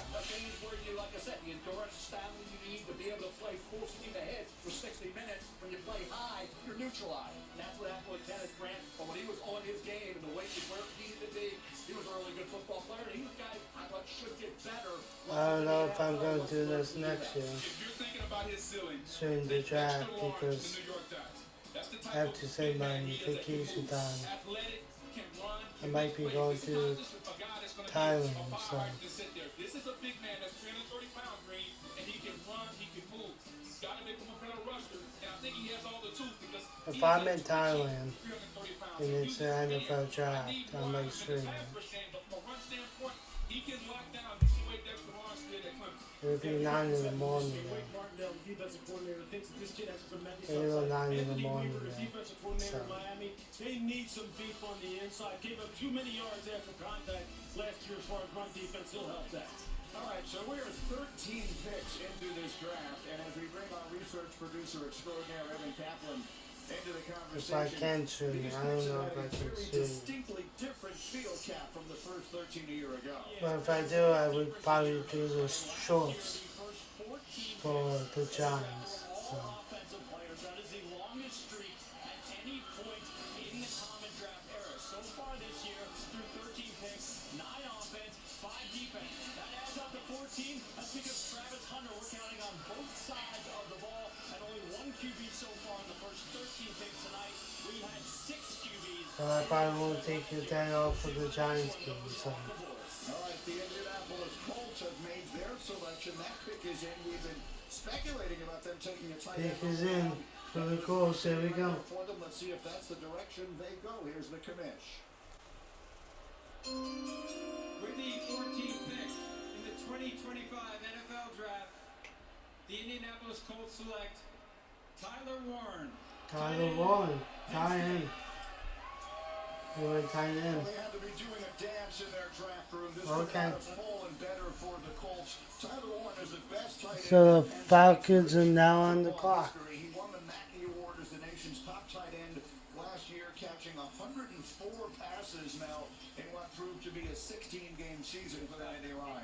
He didn't have a lot of reception during the year because Theo Johnson was there. Became a New York Giant. Theo Johnson did. That opened up the opportunity for Tyler Warren to become a focal point in this offense. He was a chess piece. They were creatively utilizing him in a lot of ways. And he was a wildcat quarterback. He was a quarterback, left-handed quarterback, southpaw in high school. Great The Falcons are now on the clock. He's got strong hands, excellent hand-eye coordination. I want to rest my eyes because I know I'm not going to wake up. He is a powerful guy. You can't tackle him. One guy cannot get him down. He'll catch it off your shoulder like he did with Lathan Ransom, the safety from Ohio State. Like I said, he came through his through passes this year. Then throwing passes.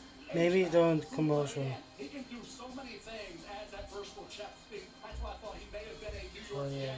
They passed on Bowers, now they passed on Warren for the Because I know I will wake up if I keep this on. Doing commercials. Talk to this young man, Greeny, you just kind of go, this is just a flat-out football player. He's a flat-out athlete. He was a three-sport player in high school. He played baseball. He played basketball. You see some of his basketball highlights. They're ridiculous. They're throwing alley-oops and stuff. So he's going up and getting the ball like this over top of people's heads. We got to talk to him a couple times this past year, man, and and then on top of it, he's so smart. The ways in which they use him, I mean, in Indianapolis, Shane Steichen's going to be like, hey, look, man, we can put this guy just about anywhere because he's just so smart, has so much mental horsepower, is so versatile. You're right. I mean, he fell right to him. And how cool is that if you're the Indianapolis Colts right now? You got maybe the best player at the position, and he fell right to you. You didn't have to do a thing. This is just a listing of all the different places that he lined up over the course of his college career. By the way, the last time the Colts took a first-round tight end worked out pretty well. It was Dallas Clark, who was an all-pro. And again, the celebrations are on in the hometowns tonight. Mechanicsville, Virginia, is where Tyler Warren is from. And as they were celebrating in his home in Glen Allen, they were also celebrating at his high school. Congratulations, guys. You produced a first-round pick in the NFL draft. We'll be back in Green Bay in just a moment. Alright, I'll be right back. You're watching the...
Right. Think about Brett Favre as well. Shador Sanders, the key right now is 21, Pittsburgh. Against Pittsburgh, who maneuvers to go get Shador Sanders, or they wait until he falls in their lap, right? That'll be interesting, because guess what? He will come back to haunt some of these organizations that pass on him. Count on that. The ESPN Draft Day Predictor surprised. Here we go. Shador Sanders hasn't been drafted yet. Shador Sanders is waiting. Jalen Walker is still on the board. Jalen Walker had, according to our predictions, less than a 1% chance still to be available here at the 15th selection. The Atlanta Falcons are a team that certainly could use defensive help. Would that be a pick that makes sense here? Pick is in for the Falcons. Traffic for a moment here if we can. We talk about quarterback sliding, and these have been some of those that you were talking Yeah, about. there's some facial my grades and all the mocks and everything I was doing then. Who was the surprise? You see Geno Smith all the way into the second round. Jimmy Clausen bust, second round, right? Brady Quinn, two Notre Dame quarterbacks, disappointing. Look at all the hits. Aaron Rodgers, Geno, Chad Pennington dropped 18, who's projected to go a lot higher. Brett Forrest, second round. Boomer Esiason. Bengals had 3 first-round picks, didn't take Boomer. He went to second round, but now that turned out. Dan Marino dropped at the end of the first round. Cal Davis and Ken O'Brien went ahead of him. So it worked out really good for 6 of the 8 quarterbacks. It slid from where they were ranked. We're waiting on Will Levis. I know everybody's, Will Levis should be able to have this. That's more 2 years, guys, okay? I'll wait on Will. Maybe Will is one of them at this. He will be. We'll see how it works out. But 6 of the 8 that slid hit. But I think Shador Sanders will as well. Look, it's always important to the players when they go because you want to get drafted as high as possible because there's some satisfaction that comes with that. But where you go ultimately is what matters even more. And he just needs to get to the right place now. And what we're showing here is a look at the uniqueness of Lambeau Field and Green Bay. This is just across the street. These are just people in their home celebrating and enjoying themselves here in the shadow of Lambeau Field. It's one of the things that makes this place so extraordinarily special. Lambeau Field, which will this season be hosting the 69th consecutive season of Packers football, making it the longest continuously used stadium in the National Football League. So a special place to hold this extraordinary event. So the Atlanta Falcons, again, the team that has struggled on defense, struggled for pass rush. One of the few teams that has used all of its allotted time so far to give us all an opportunity to catch our breath. But I'm told that Roger Goodell has the pick in hand and is making his way to the stage now. So the Falcons will announce their selection here. It will be Atlanta, then the Arizona Cardinals on the clock after them, then Cincinnati, Seattle, Tampa Bay, and Denver rounding out the top 20. Here's the commissioner with the Falcons selection. Who is the Falcons going to select? In the 2025 NFL Draft, the Atlanta Falcons select Jalen Walker. Jalen Walker, defensive end. Linebacker. Well, there he is. That's a name we expected to hear earlier. Linebacker, Jalen Walker. 61 tackles and 6.5 sacks. I got my hat, bro. Oh, well. He was a five-star and a Gatorade Player of the Year coming out of high school in North Carolina. Carolina took Tyrone McMillan, didn't take Jalen Walker. That allows him to slide down here. Jalen Walker led the Georgia Bulldogs in tackles for loss of 10.5 and sacks with 6.5. He was all fall as well, getting there. So the Cardinals are now on the clock. Jalen Walker, this guy is heavy hands. He chokes out opponents back. He's quick to trigger as an off-ball linebacker. Physical taking on block. This kid, number 11 in every game Georgia played this year, guys. Top. Interesting, man. He's an off-the-ball linebacker, but the best thing he does is rush on the edge. Very, very similar to a linebacker that plays for the Cowboys named Michael Parsons. His ability to Come on, Joe Shane. Move back into the first round. He can play off the ball, he can play on the ball. Select Shador Sanders or maybe Jackson Dole.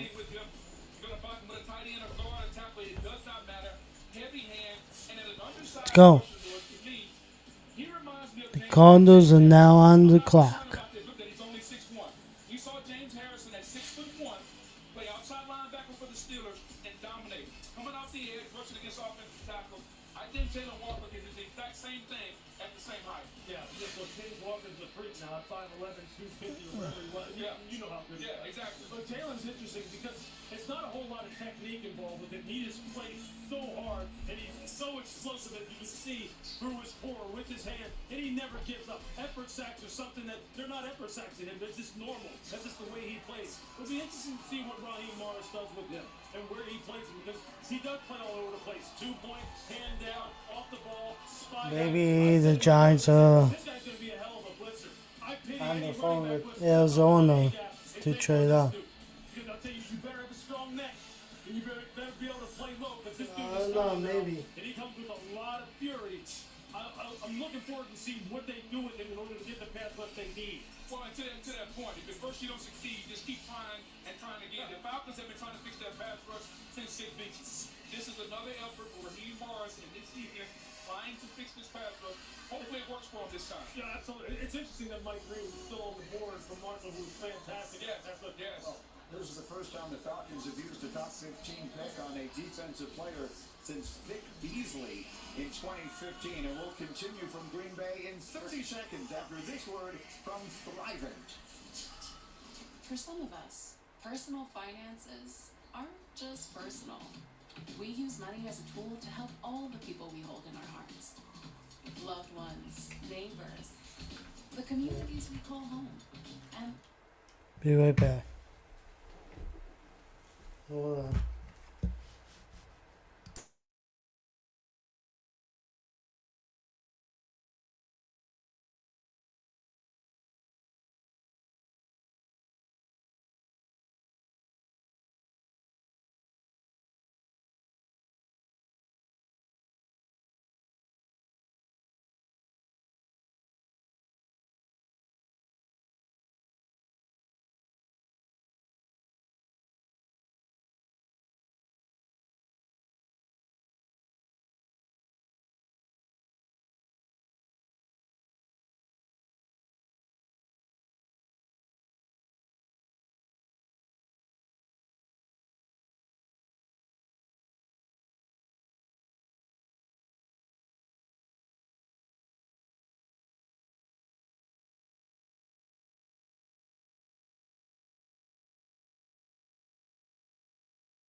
They drafted one obviously last year high in the draft, and Marvin Harrison Jr. had something of an up and down season.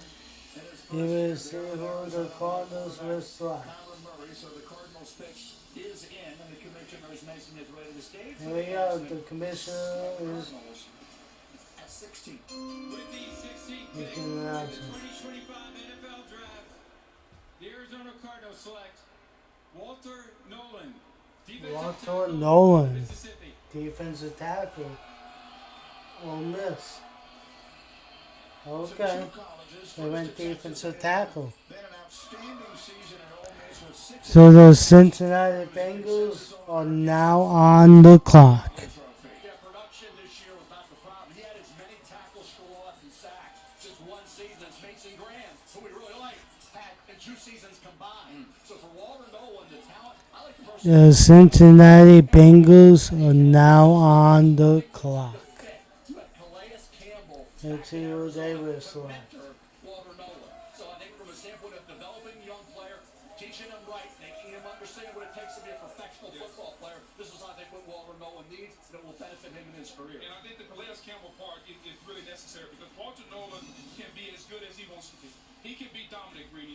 He has multiple position versatility, but I line him up in 3 techniques because a guy like this has to get vertical, that can hit gaps and get to the quarterback. When you pick a defensive tackle this high, you're expecting impact play, not just tackles for losses.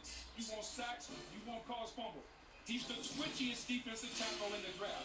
He's got that He can get upfield and get around the offensive guard and get to the quarterback. My only problem with it is I didn't see it consistently enough. He was a 5-star. He was the #1 recruit coming out of high school. He's been the guy for a long time. He's worn that burden. So now, as he takes it to the next level, can we get the fries out of it? Can we get the sacks? Can we get the production? That's what I want to see. That was the thing, right? I mean, and I hate saying consistency when it comes to players, right? Because not every player does it all the time. You just want to see that that the pendulum swings to them being much more on than they're off. Walter, when he's on, when you talk about taking jacks, playing on the offensive side of the line of scrimmage, when they move him on stunts and he's slanting and he's running TTs inside, meaning tackle, he is disruptive as heck. But then, he'll just disappear and he'll get stuck on blocks and he's trying to chase the ball. If he can just smooth that out, they got a heck of a player. Booger, you said it. ESPN ranked him the #1 recruit in the country coming out of high school in 2022. And now after an outstanding Tomorrow night, we will be live for the NFL draft again. So, I will have the Yankee game on the TV.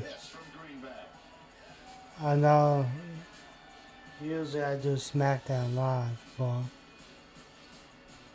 maybe I will have a SmackDown Live on my phone. Alright guys, I'll be right back. Hold on.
Boyd beat Daniil Hunter.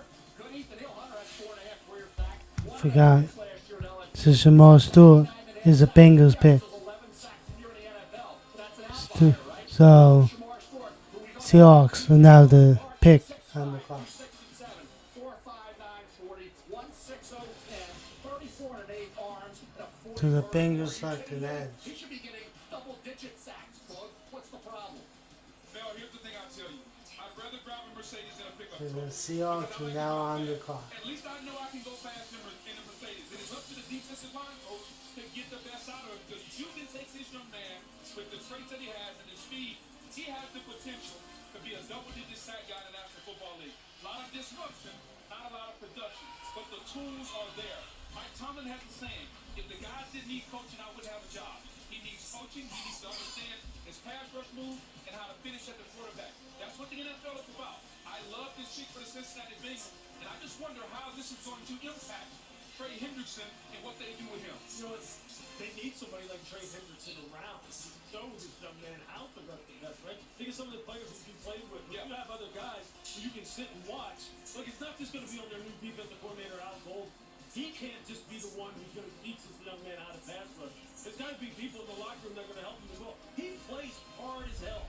I mean, hard. They move him from a 9 technique outside the tackle. They'll put him over the nose. And he can collapse the pocket, but he just doesn't have a plan. Horizon Business takes us back to the stage. Molly is with Shamar. Molly. Thanks, Greeny. Shamar, scouts and GMs all rave about your physical gifts. You have a longer wingspan than LeBron James. How were you built to play in this league? Man, I'm built for it. I'm made for my body. I'm made from this. I'm ready. The Bengals' new defensive coordinator, Al Golden, known for his aggressive style. How can he bring out the best in you? Hey, man, just tell me going straight line. I'll figure everything else out. All right, well, Lamar Jackson and Joe Burrow's jobs just got a little bit harder in the AFC North. Congratulations. Thank you. Greeny. Molly, thank you very much. Shamar Stewart. Again, the magnificent physical talent. The production that hasn't always lined up to it, but a player we did expect to hear his name early tonight. Mike Green still on the board. A lot of pass rushers in this draft. It was interesting to see in which order they would fall, and now they are starting to do just that. The Seattle Seahawks are on the clock, followed by Tampa and Denver, and we'll be back in 15 seconds after this word from We'll be right back. Yeah.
Here you go.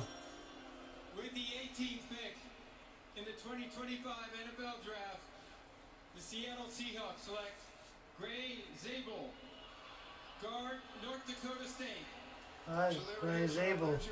Gone. He had NIL offers to leave North Dakota State, but stayed in part so he could play with his brother, and as a result, he won his second FCS championship last year, got invited to the Senior Bowl. He was great there. This, by the way, is the 4th year in the last 5 the Bison have had an offensive lineman selected in the draft.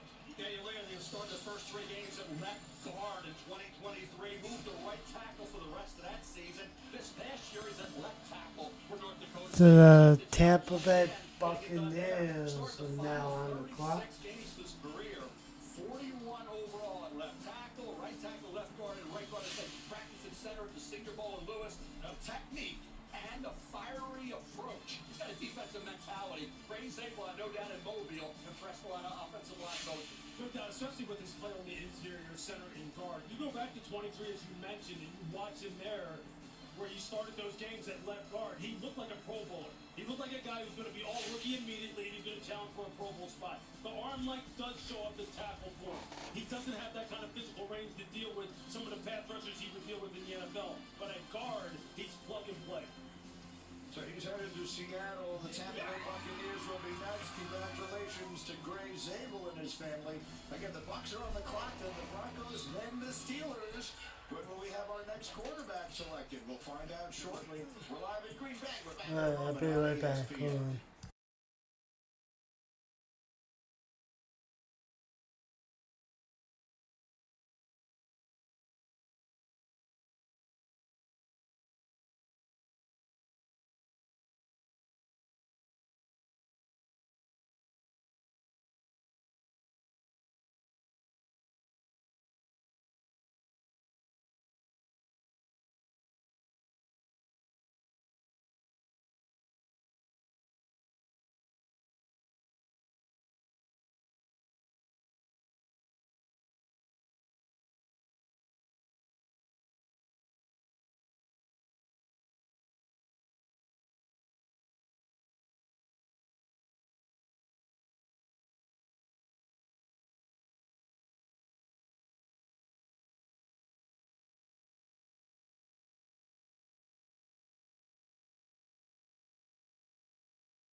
As you can see, it was about 50-50. He would be there at 13. The percentages continue to drop, and we were a few Shedeur Sanders is still Adam Schefter, what can you tell us? Well, Green, we're not going to see available. picks at 19 or 20. The Buccaneers are sticking at 19. The Broncos are sticking at number 20, and that would bring us to the Pittsburgh Steelers at 21. That is the pick that a lot of people have wondered whether the He's team probably going to go to the Steelers. Shedeur Sanders. is a fan of Shedeur Sanders. Offensive coordinator Pick is in for the Buccaneers. defensive tackle, wide receiver, running back, some other positions. And if they don't take them, there's a real possibility Shedeur Sanders still could be on the board Friday night. All right, Chef D, and there you saw Shedeur with his legendary father and longtime coach, Deion Sanders, been his coach all through his life. But the Buccaneers are on the clock right now. Here comes the commissioner with the 19th selection. There you go. With the 19th pick in the 2025 NFL Draft, the Tampa Bay Buccaneers select Emeka Egbuka, wide receiver, Ohio State. Wow, Emeka Egbuka. Wide receiver. Ohio State is sent to the NFL even in the last handful of years. Consider Emeka Egbuka Oh is my the God. all-time leading receiver now, 205 catches over 4 seasons. Yeah, the only thing really slowed Emeka Egbuka down was that left ankle injury in 2023. Missed 3 games mid-season, came back at 41 catches. There we go. 74 catches for 15, 6 average and 10 touchdowns. Now the Denver Broncos are now on the clock. I call him a professional receiver. You know what you're getting with Emeka Egbuka, Lou. Once he ran that 4.47 40, that solidified him as I want to see who the Steelers select. I want to see if they will select Shedeur Sanders. with the kind of production and versatility and the approach that workmanlike. If he doesn't go to the Steelers, then he's not going to go out of the first round. The guys can also win outside, real tough inside. Yeah, see. Stretch the middle of the field. Who does that for Tampa Bay? Chris Godwin. Chris Godwin coming off of a very, very significant injury. This makes you wonder. They must be concerned a little bit about what's going on with Chris Godwin and maybe his availability. Who knows for 2025? Because this is not for certain. Mike Evans getting a little bit older. This is a little bit of a curveball of a pick. But when you start trying to think about why this may have happened, you have to start like following the breadcrumbs. It also makes you wonder if you're Tampa, who's going to rush the passer? Greeny, you said we were thinking defense. Yes. They need an edge rusher. They signed So yeah, tomorrow we'll be live for round 2. off the edge in this Todd Bowles defense. Well, Booker, you live in Tampa. You've been telling me all along they were going to go defense. Everyone told me they were going to go defense, and then they didn't. But again, this is not in any way a reflection on Emeka Egbuka, who was a terrific player there. You see Todd Bowles, the coach of the Buccaneers. So the Denver Broncos are on the clock, and then the Steelers will pick next. It's been an intriguing night, and it's about to get all the more interesting. We're back in Green Bay in just a moment. We'll be back.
still on the board after I worked with Aaron Rodgers. Well, the pick is in for the Broncos. Make some move to get Stewart's ears before I start talking about those organizations have will want them. Will Johnson, we don't about the injuries. That is affected where he went. Good corner, had he been healthy through the process, would have been a top 10 to 15 pick. I love Amari and Hampton for Denver. I've said it for 3 months. They need a running back who's complete. He is to help out Foden. Who's going to be the pick for the Broncos? In October, in that game against Oregon, that's why he's still We'll find out. Left tackle could play guard as well. And I'm surprised Matthew Golden, once he ran 4.29 on the heels of a great year at Texas, on the heels of 2 really good years at Houston with the Troopers, Matthew Golden did everything in Texas, got open, caught the ball, and then ran great. I'm really surprised Golden's still here at this point in the draft. Been an interesting night, very strange one in some ways. We had the enormous trade at the very beginning, Jacksonville moving up from 5 to 2, but that has been the only trade we've had so far in round 1. And I'll mention again, the fewest in any first round in the common draft era was 3, and that goes back to 1971 is the most recent time. So we've generally had a lot more than that. The Broncos pick is in, and here comes the commissioner with a special guest to make the selection. There you go. The Broncos. April is World Wish Month, and the NFL is proud to support the life-changing wishes that Make-A-Wish grants. Yes. One of those wishes will be coming true right now. Sam is a 17-year-old Broncos fan who has bravely battled cancer. Hello, Sam. Where's that fist up, baby? His wish is to announce the first-round draft pick for his favorite team. Please join me in cheering on Sam as his wish comes true. Yeah, Sam. Take it away, Sam. There you go, Sam. There you go. Let's go, Broncos.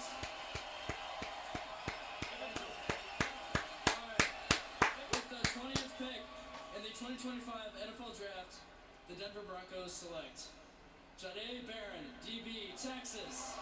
Okay, they went deep. They went quarterback. It's a wonderful moment. And Jahdae Barron, the young man grew up in Austin, much decorated in his final season with the Longhorns. Mel, a consensus All-American, won the Jim Thorpe Award as the best defensive back in the country, had 5 interceptions on the season. There you go. Now the Steelers. The Steelers are now on the clock. They probably will select Shedeur Sanders. Super smart and blitz, intercepts passes. I talked about doesn't miss many tackles at all. He had 67 tackles, 5 interceptions, and 11 pass breakups. This past year, Jahdae Barron did short tackler, instinctive, personal guy. He played anywhere in the deep patrol. Yeah, this is another guy that Steve Sarkisian, the head coach of Texas, just raves about. He raves about Barron because of the fact that he's a great locker room guy. He's a guy who can fit in with everyone. He's kind of a spokesman for a team. He kind of settles everyone down. And as far as on the football field, you're right, he's super versatile. Can play inside and outside, has great instincts, great vision, route development, understanding, and the willingness to come up and hit, play strong at the catch point. That's what Vance Johnson's going to want out there in Denver, where they play some pretty good defense. Him and Patrick Surtain II, that's a pretty good group of corners right now when you're talking about the Denver Broncos. And as you start to look at it, he's a faster version of what Brian Branch does for the Detroit Lions. A multiple position player that can play inside, outside, and play in the middle of the field.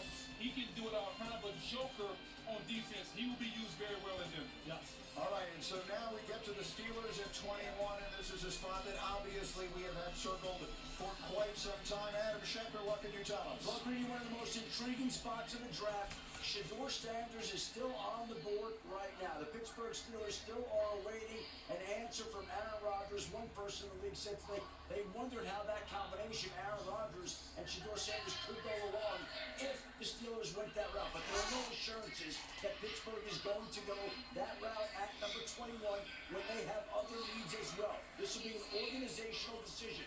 If they take Shedeur, he has a new home. If they don't, then we have entered into a really intriguing. The pick is in. There we go. Oh, they're going Shedeur Sanders. The belief around the league is that the Saints and the Giants both really like Jackson Dart.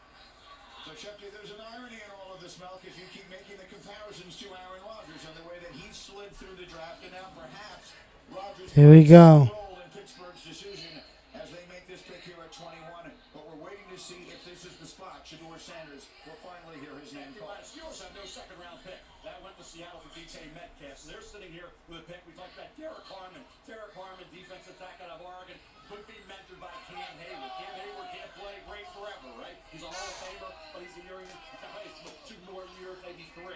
So you bring in maybe Derek Harmon. How do you feel about Shedeur at 21? Have at 5. This organization has not had won a playoff game in 9 years.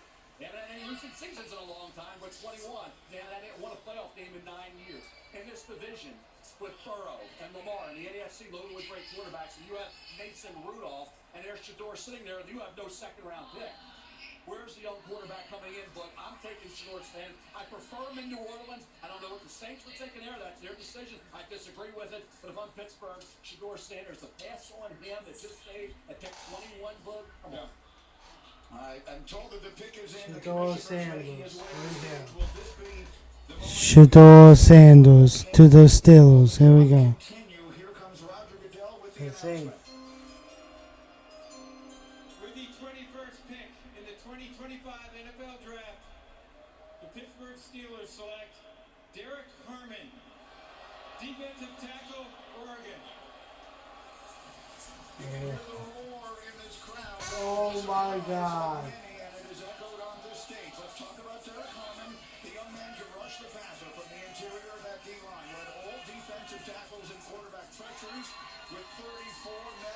Oh my God. Are you kidding me?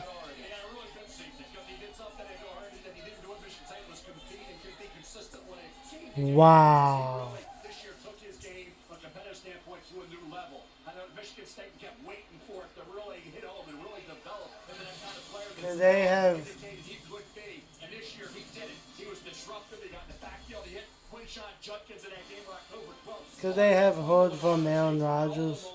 You watch him, guys. He can get into the backfield. Plays a little high, but he is a guy who can learn from Cam Hayward. Fun bad. Will they win? That position, that need, and having a guy that can be maybe the heir apparent to Cam Hayward against the quarterback Shedeur Sanders. What? They opted for Derek Harmon because they love the fact he could be Shedeur Sanders might be going round 2. Shedeur Sanders might be going round 2. He led all defensive tackles as far as pass rush pressures from the inside. And when you look at Keanu Benton, they took out of Wisconsin. Oh my God. He's played well, but getting to the passer hasn't been his forte. This is an opportunity to fortify the defensive front. Again, pass on the quarterback, fortify the defensive front with TJ Watt. I like what the Steelers are doing. You just wonder, without Aaron Rodgers, who's going to play the quarterback position for them? That's a great question. We don't know right now. No one knows. Guess it'll be Mason Rudolph. One wonders if they know. By the way, the Steelers' last first-round defensive lineman was Cam Hayward, whom they selected 31st in 2011. So there's the celebration in the Steelers draft room. The question is, when will the next quarterback come off the board? Come on back and find out. The Chargers are on the clock. We're back in Green Bay in just a moment. Alright, be right back.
receiver, tight end, and they could not stop the What? run. 27th in per carry average allowed legs. There isn't any question, however, this has become now the story of the night. Shedeur Sanders, according to our draft day predictor, there was a 96% chance that he would be selected in the first 21 picks entering this draft, 21 being the operative number with the Steelers. So we are now in that zone where we wait to see if any team chooses to trade up from the second round to make the aggressive Yeah, we move. always act like we're in the 6th round of the draft right now. The short players haven't been picked. And we're still where Lamar Jackson wasn't taken. And the last time I checked, the Baltimore Ravens dropped Peyton Hurst, a 25-year-old tight end at the time. Let's see who the Chargers will select. Back into 32, take Lamar Jackson. We're going to pack it up at the end of day 1 and get ready for day 2, right? Here's Lamar Jackson. That list of the pocket pass. Johnny Unitas, cut by the Steelers, passed over, right? Nobody won. Dan Marino passed over for Cal Davis and Ken O'Brien, right? Joe Montana went the 3rd round. Herb Warner, undrafted free agent. Peyton Manning didn't have to live like Ryan Leaf over to Bill Foley to take the #1 overall. Matt Ryan. Jake Long went ahead of Matt Ryan. They took him so far something for Ken Hennings over Matt Ryan. Posse guy, how'd that work out, right? Drew Brees, 2nd round. Chargers and Miami didn't take him. Go to New Orleans, right? How'd that work? Brock Purdy, Mr. Irrelevant. Kirk Cousins, 4th round pick. They're all positional drop back pocket passes. I didn't mention the greatest of all time, Tom Brady, 6th round pick. So just think about that. The NFL didn't like him back when Johnny Unitas came out of Louisville. They didn't like him now. Now they can burn 9 out of 10 times by passing on these guys. But I don't know if it's that the NFL doesn't like them. I think the NFL is saying that those quarterbacks, maybe like Shedeur Sanders, they don't do anything special. Come on, 20 seconds until you guys are done picking. With the off-platform throws, Go. all these different things. Shedeur Sanders plays point guard from the pocket, and maybe they're not valuing that in the first round right now. But you know what, Jordan? It does do something special. The first thing that quarterback risks for guys who we respect the most for healthy quarterback, that the first thing that they talk about when they're talking about what does it take to play quarterback at a high level in the NFL, they don't say wild throws, they don't say great traits. Take it They in. say exactly what you said in your own There we highlight. go. Decision making, yes. Accuracy. That's what they say. Shedeur has made great decisions in the pocket, outside the pocket. When he's getting his head knocked off, he's made great decisions. He throws the football with accuracy. The whole arm strength thing, I mean, come on. Look, how many times? He's a nice passer of the football. It's as simple as that. He just is. What this comes down to, look, I'm going to try and look at this from a team perspective, right? Every team he likes, teams like players. It's just a matter of what price do they want to pay, right? So they figure for him, if we're judging the landscape right here, we don't need to pay top 15 prices, top 20 prices. Heck, we may not even need to pay 1st round prices. Does that mean I agree with it? But they need no. But right. The most important position. Hey, they're taking all the teams that are passed on right now, as Mel just mentioned, are taking a gamble. They're taking a gamble. The teams who need a quarterback, and if you pass on him, and he winds up having a Drew Brees type of career, a Tom Brady type of career, he winds up, which he's totally capable of. You're going to sit back and teams there's going to be a lot of revisionist history on him. I get that. There's going to be a lot of case studies done on why did people pass on him? Was it because they thought he was cocky? Was it because of his dad? Was it because he was too brag? All the other nonsense that you hear. Because it isn't because of how he plays the game. I agree with you. It's not how he plays the game. All right, we have only had 1 quarterback selected. We have only had 1 trade made. If Shedeur Sanders was going to get drafted here, it would have to be a trade because Justin Herbert is going to be the quarterback of the Los Angeles Chargers. So I said that facetiously. Obviously, this isn't going to be the spot. So the Chargers are on the clock here. Then we will have the hometown Green Bay Packers. So no doubt we'll get a jolt from this crowd. You see Jim Harbaugh's team has made its selection. Here's Roger Goodell. Here we go. Here we go. With the 22nd pick in the 2025 NFL Draft, the Los Angeles Chargers select Omarion Hampton, running back. Running back. Now a player you back-to-back monster seasons Right. for the Tar Heels, over 1,500 yards in 2023, over 1,600 last year, 32 catches as well. Yeah, just turned 22 on Marion Hampton, running back, going to LA Chargers. They want to run the football. Marion Hampton at 220 plus pounds, ran 4.46. Talk about a guy at 622 carries his career. That's 128 fewer than Ashton Jenkins. So a lot of tread left on those tires. I know that contact and being able to go right through contact. He will do that. Excels at picking up yards and breaking tackles. After the contact with the leg drive, the determination, and that breakaway speed he possesses. Very good hands as well. Had a career high 38 receptions, 2 touchdown catches this year. Doesn't have the elusiveness of a Jinty and the ability there to make people miss on a consistent basis. Pass blocking needs to improve just a bit, but the athleticism and one cut, he can go. Marion Hampton will hit that hole hard, and he will break tackles. He is a game breaker. Joe Mixon, 120 plus pounds. That's Joe Mixon right there. That's what it looks like. Joe Mixon wearing North Carolina uniform. And you put him in this offense, the way they want to run the football, the hardball, coming downhill. If this is a perfect fit for Marion Hampton. All right, and so as the National Football League is now taken to bringing the draft on the road, we will reach that moment that we look forward to every year. The home team is on the clock, and just listen to these fans in Green Bay. All right, Green Bay.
else the kid needed to do. Yeah, you'd like to see him 2 years in Texas, but he only had one season. Alright, guys, we're back. He ran great.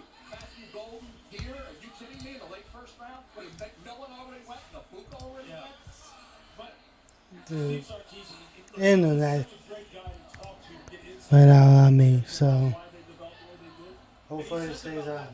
I need to see the Packers selection. And he wound up taking over a role that many people thought was going to be Isaiah Bond. And he said, look, this guy will do exactly the way he asked him to. And the reason why he ran so fast, he said, I promise you, he worked at it. Nobody expected him to run that fast. It's a testament to his work ethic and his football character. You're gonna have to restart too. Just popped up on the screens here, as you can see on your screen as well. So the Packer fans all in attendance. Packers selection is in. So. This first round tonight, it's been a fascinating first round. Again, we've had only one quarterback come off the board. We've had only one trade. There have never been fewer than. So there's only been one trade. Wow. And the last time that we had that few was back in 1971. So the Packers will make their pick here at 23. Their division rivals, the Minnesota Vikings, will be up next at 24, followed by Houston, and then the Rams. So we continue to wait for spots where a quarterback may go, and now we're looking here at the Green Bay Packers set to make their pick. So the pick is in. I told the commission they'll be making his way to the stage shortly. A Packer team that had some good moments last year, made a playoff run, but played in such a tough, competitive division. The Vikings obviously had that great year, and the Detroit Lions, despite all their defensive injuries, finishing as the #1 seed in the NFC, falling short in that playoff run as well. So the Packer fans here dancing and singing and waiting to hear where they go. I'm told the commissioner is finally now going to make his way out. And so the pick is ready. And here comes the commissioner with a very special guest who will be very well received here in Green Bay. Okay, Green Bay, it's your time. There we go. To make this historic pick, please give it up for first team All-Pro, Pro Bowler, two-time Super Bowl champion, and Packers president and CEO, Mark Murphy.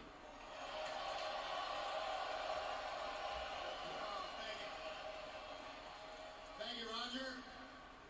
How about this atmosphere? Isn't it unbelievable? There we go. Roger, thank you in the NFL for bringing the draft here to Green Bay for the best draft in the history of the NFL. Right here. On behalf of the Packers, Packer fans here in Green Bay, Wisconsin, and everywhere, because our fans are everywhere, it is my pleasure to welcome you all to the NFL Draft at Lambeau Field. It is our honor and privilege to host this wonderful event in our community, particularly since we are the only community-owned team in the NFL.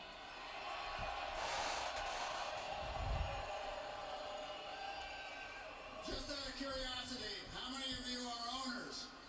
Yes.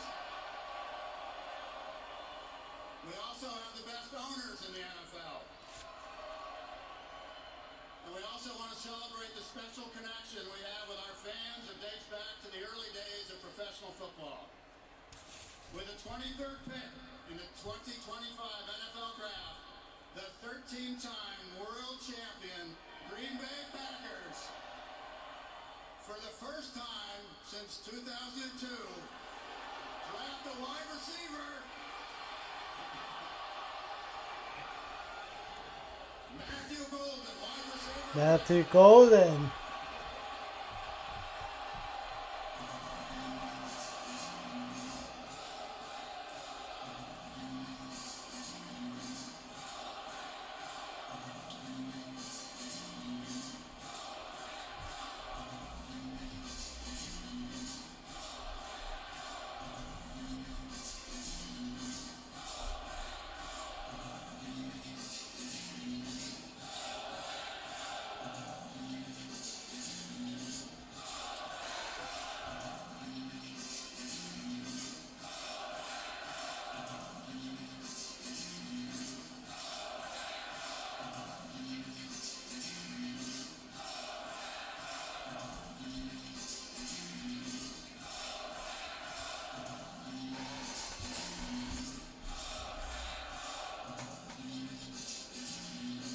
Alright, so Matthew Golden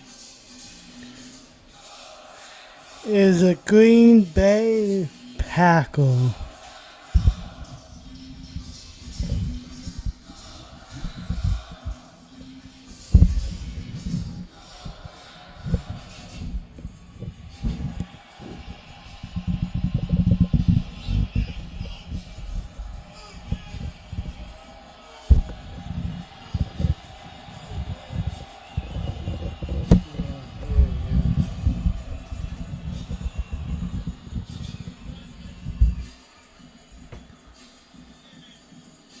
Alright.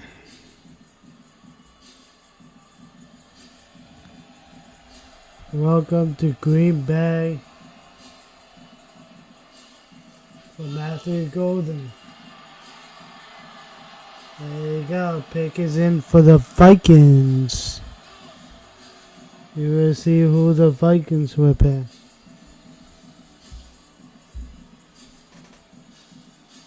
For so many reasons, there is no other team in professional sports quite like the Green Bay Packers, and Mark Murphy did a great job of explaining some of those, and so that was the kind of moment you practically cannot get anywhere else in sports. Matthew Golden is going to address the crowd. Let's hear what he says. Now, he went to the microphone, but perhaps not. Well, he'll address Molly instead. It's Here we go. time, baby. Hey, I'm up for to bring that energy, man. I'm glad to be here. It's a blessing. Green Bay on 3. Hey, let me get a Green Bay on 3. 1, 2, 3.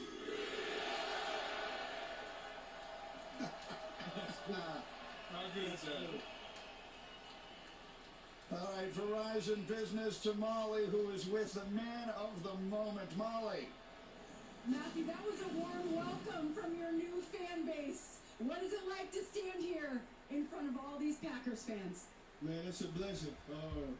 You know, I put in so much work to get here, and I got my family here, man. They mean the most to me, man. I can't thank God enough. I can't thank God enough. At Texas, you stepped up big when the lights were brightest. How will you do that here in Green Bay? That's what you should expect from me, man. You know, I'm a reliable target, and, you know, I get over anywhere on the field, man. Whatever the team need me to do, that's what I'm willing to do. But I'm bringing that dog mentality, you know that? All right, welcome home. Thank you. Thank you. Guys. Mel, you mentioned the Combine's 4.29. That opened a lot of eyes. 58 catches, 9 touchdowns in his one season at Texas. The 16th ranked player on my big board. Packers sitting at pick number 23. We've done that this year. 9 games, he averaged 20 yards per catch. He is with the Houston Cougars. Over a 2-year period, he had 76 catches, averaged 13 yards a catch, and 13 touchdowns at Texas this year.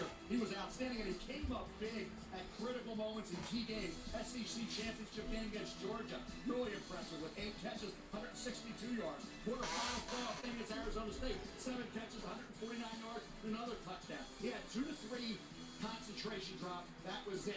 He's a guy who gets open. He can handle tight coverage. He catches the ball in traffic. He's tough across the middle. He's quick out of his break. He sells the route. And I was impressed with the consistency, game in and game out, to know that he was understated. He was underappreciated all year for what he did for an offense that needed him. And every time they needed a big catch, Matthew Golden got open and made, let's say, 9 games to average over 20 yards a catch. It was pretty impressive. And I was impressed with his ability to separate. That's what a quarterback wants to see. Separation from the defender, knowing that you can throw the football to him on time and accurate. And when you look at Green Bay, it's often said that Green Bay has a lot of receivers. They got a lot of number 2. Might he be the number 1 that they've covered? When you look at Romeo Dobbs, Jaden Reed, Christian Watson coming off the ACL. So this is a justified pick for the Packers. Vikings pick is in. There we go. Come on. There is an equal opposite reaction. They will be booed as loudly as the Packers were cheered. Here comes Roger Goodell with the selection. Here we go. With the 24th pick in the 2025 NFL Draft, the Minnesota Vikings select Donovan Jackson. Donovan Jackson. Gone. They are picking a gone. So there's the reaction from the Okay. Versatility is Donovan Jackson, gone. Guys then kicked out to left tackle and played great. So Donovan Jackson goes to Minnesota, but I'm told to go. Adam Schefter has breaking news for us. Trade a lot. Brady, we said this would be the quarterback range, and the New York Giants have just traded back into the first round to pick Oh my God. 5, which belonged to the Houston Texans. Oh my God. They're giving up pick 34, pick number 99, and a third-round pick in 2026. The Giants at 25 are on the clock. Look for a quarterback here. Shador Sanders. So this is exactly what we were waiting for, Mel. The Shador Sanders. their man at the top, Abdul Carter, not taking the quarterback there. If they turn it around and get the quarterback they're looking for here, this could turn out to Joe be a Shane. magnificent night for the Giants. Joe Shane. You're my hero. Who is it? Shador or Jackson Dart? Who is it?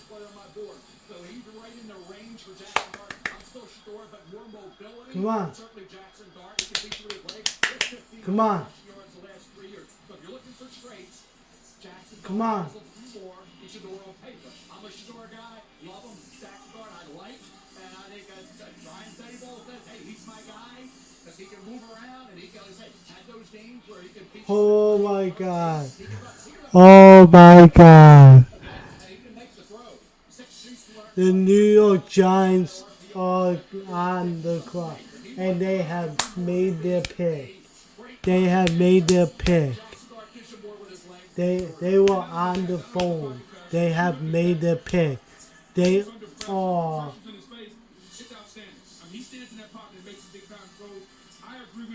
Don't tell me it's Jackson Dart. Oh my God. Are you kidding me? You know he's taking it out of field. Jackson Dart had some meltdown. That's particularly the Florida game of meltdown late in that loss. All right, I'm going to take a very short timeout. We're going to come back to the What? Giants are on the clock. Adam Schefter has told us to expect a quarterback. Which one will it be? We will find out right after this, live in Green Bay on ESPN.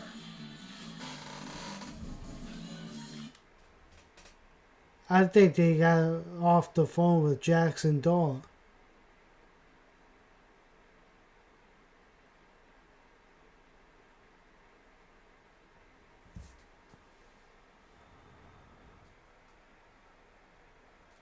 Oh my God.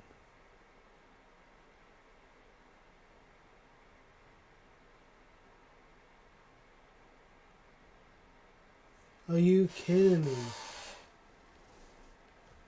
If they picked Jackson Dart over Shador Sanders, holy shit, they made.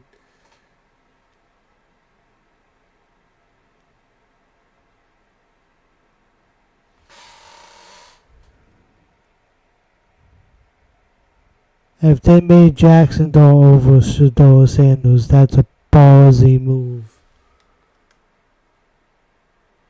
Oh my God.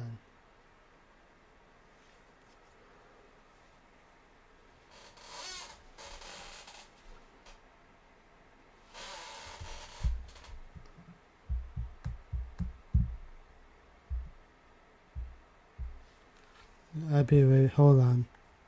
I'm saying right here, but hold on.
they have Shedeur Sanders on the screen. Traded up into the Houston Texans spot at number 25. And Adam Schefter has told us it is to draft a quarterback. Will it be to take that man, Shedeur Sanders, the Big 12 offensive player? And now they have Jackson Dart on the screen. At Ole Miss, opinions have been split between these two. Mel Kiper, you have been on the Shedeur Sanders bandwagon since the beginning of the season. Again, we are waiting. The commissioner can make the announcement right now. The Giants, who picked at number 3 in this draft, taking Abdul Carter, the defensive end, out of Penn State. I'm going to do a short video too. Giants fans definitely hope the night would go. Get the pass rusher early, find a way to get the quarterback you want. A little bit later in round 1, it appears that's what they have done. So we are awaiting the commissioner on the announcement here. Alright guys, we are waiting for it. Giants has made us trade with the Houston Texans. Here we go. The Houston Texans have traded the 25th pick to the New York Giants. Quarterback. With the 25th pick in the 2025 NFL Draft, the New York Giants select Jackson Dart. Oh my God. Jackson Dart. Holy shit. Jackson Dart, baby. Let's go. Oh my God. Jackson Dart. That is a ballsy move. Let's go. Jackson Dart, you are a New York football giant. Let's go. Alright. Pizzle. His completion percentage every year under Lane Kiffin improved 62%, 65%, culminated with We all know that you did said that the Giants are not going to select the quarterback, but we traded. 1,500 rushing yards the last 3 years at Ole Miss. So, The concern yeah. for me, and the reason I'm See the you short on guy is in the big spot. round 2 for the Giants selection. Jackson Dart, 2 games where Ole Miss faced a Peace. 10-ranked opponent, LSU and Georgia. He completed less than 60% of his passes, and in each game combined for 2 touchdowns and 2 picks. And then they were looking for a playoff spot late November. He completed Alright, guys. 60% of his passes with a couple of So, touchdowns and 2 interceptions, and that late meltdown against Florida. So 3 the Rams traded that pick. Shedeur consistently did, despite being a rat. I like The Falcons are now on the clock. the quarterbacks that have dropped a little bit. How about the quarterbacks went ahead of them? Brett Favre, Dan McGuire, Todd Marinovich went ahead of Brett Favre. Joe Montana, Jack Thompson, Steve Fuller went ahead of Joe Montana. E.J. Manuel went ahead of Geno Smith, and 3 players were drafted on the Bengals before they go Boomer Esiason. The Falcons are now on the clock. The way they work out in the NFL. So for Shedeur, I still believe, I'm going to say it, though I'm proven wrong in this, the New Orleans Saints are the perfect fit. Because Pittsburgh's weather, right?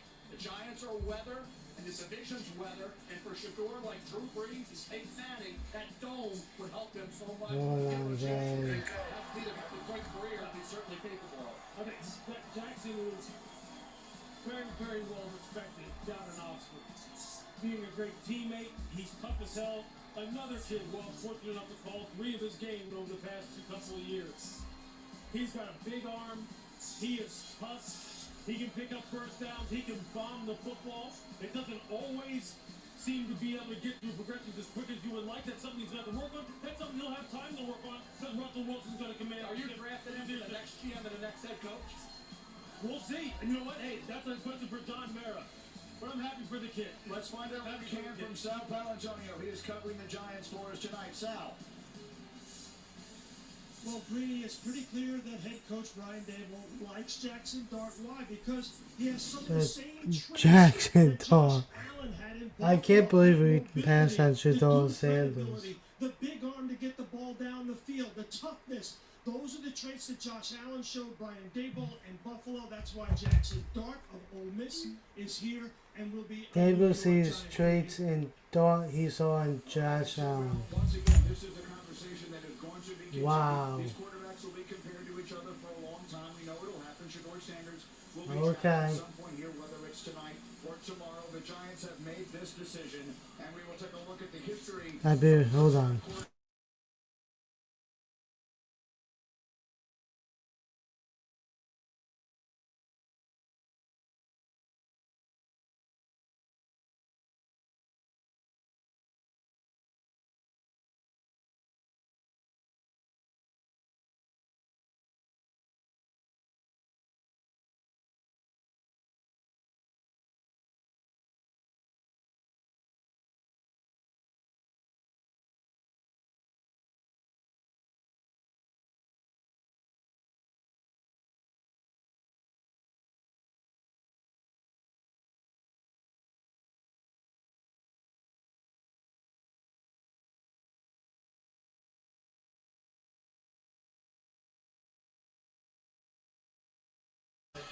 Jackson Dog.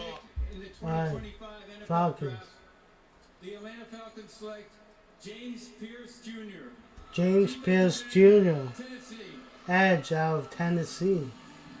James Pierce Jr. goes to the Falcons, a little bit of a spot that had belonged to the Los Angeles Rams. Adam Schefter has more for us. Schefter. Well, Greeny, this is an interesting trade. The Falcons get back this first-round pick to take James Pierce. Alright, the Ravens are now on the clock. The Rams get a second-round pick this year and a first-round pick in 2026, along with a seventh-round pick this year. So this year, where all teams held their initial first Alright, guys, hold on. coming in.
A lot of Bud Light.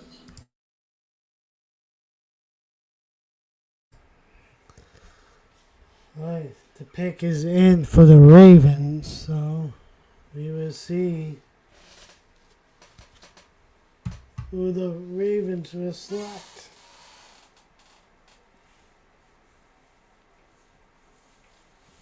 So the Giants night will be done until tomorrow. Because the Giants traded up back into the first round to select quarterback Jackson Dart.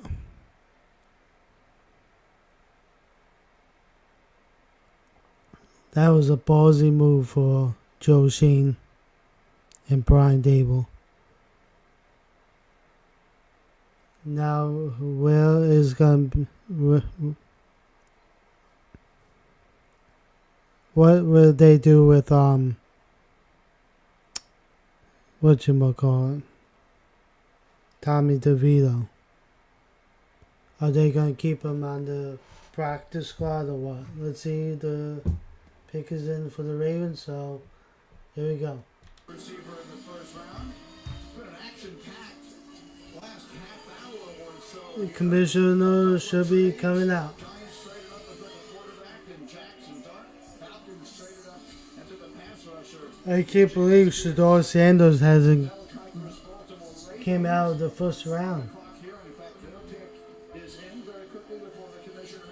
I thought Pittsburgh was going to get him. But nope. There you go. In the 2025 NFL Draft, the Baltimore Ravens select Malachi Starks. Oh. They went safety. Malachi Starks. Malachi Starks, welcome to the Baltimore Ravens. Now the Lions are on the clock.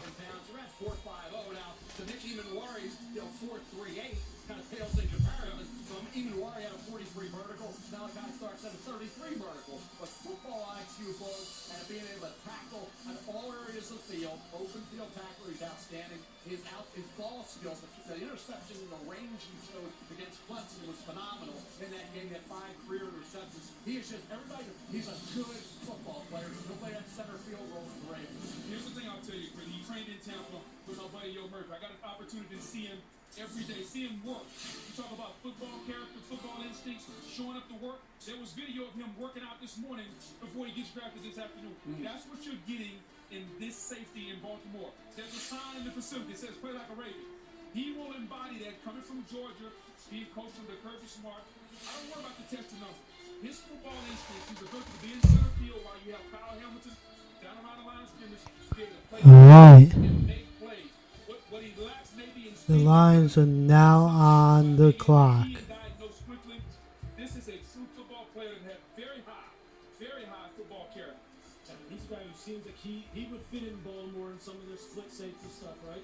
Their cover 4 scheme, their cover 2 scheme, whereas there's a lot of pattern reading where you process quickly, get quick pattern matches. You're not kind of isolated one-on-one. When he got put in those kind of situations, that's where you see some of the top-end speed deficiency come in.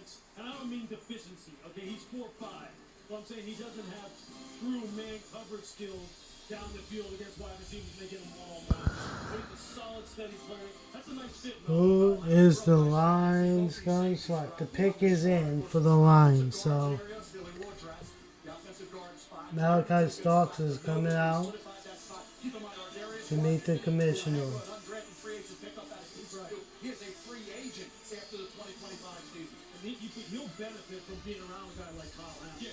Yeah, no question about it. Those are like at the safety position where you want guys to be real cerebral and be real smart and be able to work together with one another, get everybody on the same page. Here we go. And one other note, they really like TJ Tampa, 4th round steal last year out of Iowa State. Right. And they did some things in free agency with Awuzie, so they've done some things cornerback wise, a little under the radar.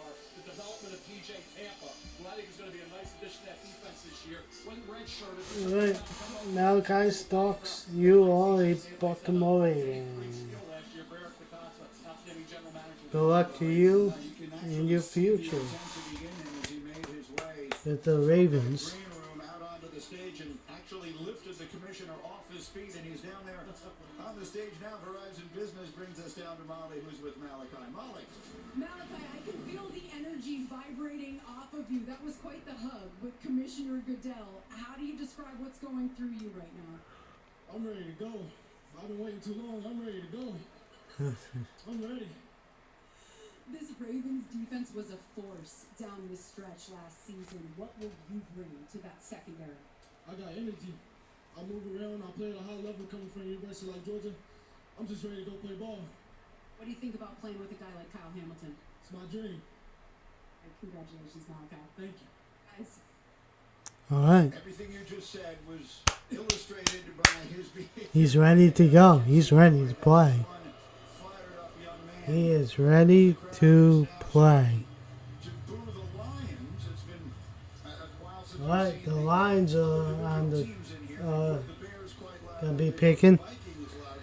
So let's see who they're gonna pick. The pick is in, so we'll see.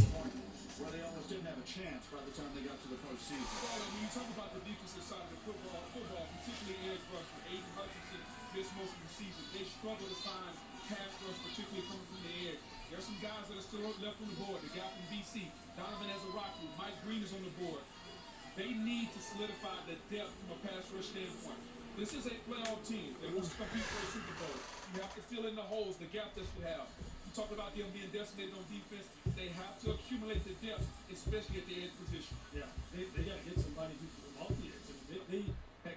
They need to start establishing some depth by getting some more players. I mean, Aiden needs some help. Yeah, and he needs a guy. He needs some juice off the edge. I mean, Donovan Ezeraku is still there. Mike Green from Marshall is still there.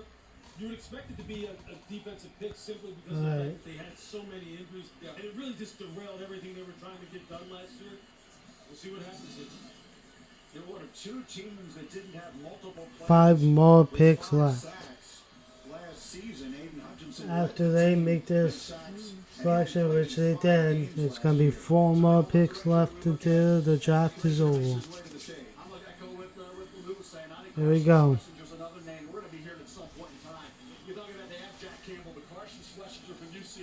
All this kid does is make impactful plays. He's a tackling machine. Here's the commish with the selection. With the 28th pick in the 2025 NFL Draft, the Detroit Lions select Tyleik Williams, defensive tackle, Ohio State.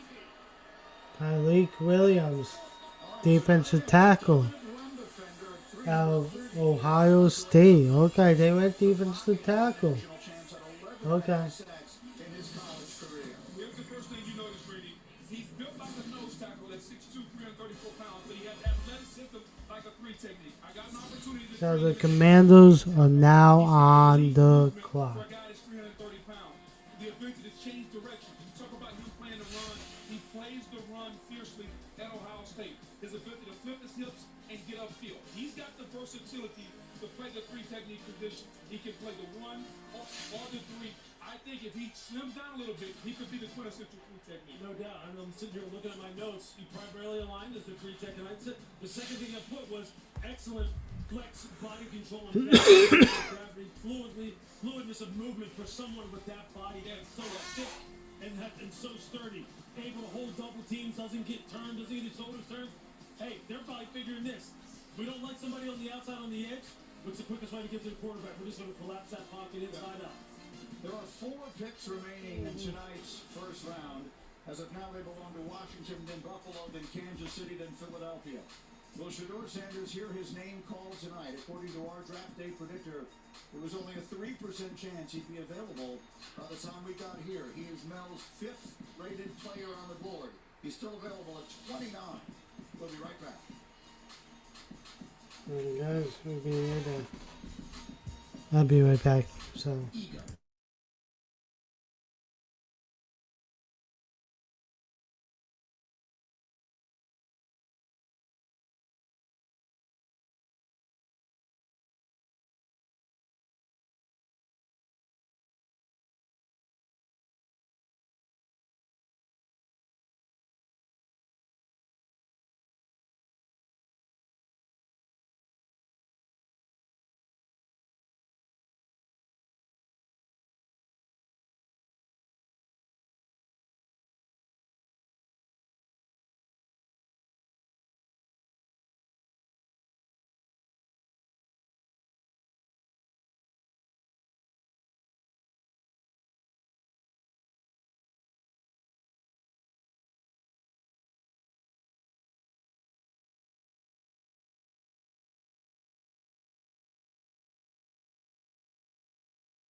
Alright, let's see who they were. The Commanders were select. Pick is in. Pick is in. Here we go. Come on. Corner, and they want a speedy running back at some point. Obviously, the offensive line keep helping out Jaden Daniels. They did that with Laramie Tunsil coming in. I think when you look at this, it's all about Jaden, but I'd say a big corner. Will Johnson still aboard with his length and athleticism, and Mike Green pass rusher out of Marshall is a guy we know from a talent standpoint and the production that he had at Marshall this year. He get off the edge and get after the quarterback. Here's the thing I would say, Green. Think about the theme of the night. You have a young quarterback. You help the young quarterback either with a receiver or protection. I think they help the young quarterback some way. We're going to find out in a moment. Here comes the commissioner again, number 29, Washington. The pick is in, and here comes Roger Goodell with the selection. Here we go. With the 29th pick in the 2025 NFL Draft, the Washington Commanders select Josh Conerly Jr., tackle, Oregon. They went tackle. Josh Conerly Jr. Wow. Okay. And now the Buffalo Bills are on the clock.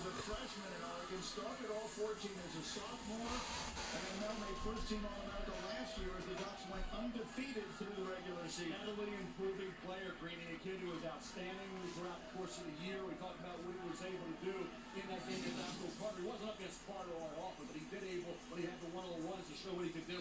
The Mike Green was one play at the Senior Bowl to throw that out. And he has the athletic ability to be a guard or a left tackle, a developing standout at that left tackle spot. I was impressed. Run blocking, he showed the ability to drive the defender off the ball, torque, and then seal, block in space, the ability to forward get to the second level. I thought was excellent from Josh Conley. We saw pass protection as well. Talking about against Abdul Carter, didn't allow a sack there. The athletic ability, consistently take away the edge, then mirror that defensive end, use that punch more to keep defenders from getting into his pads.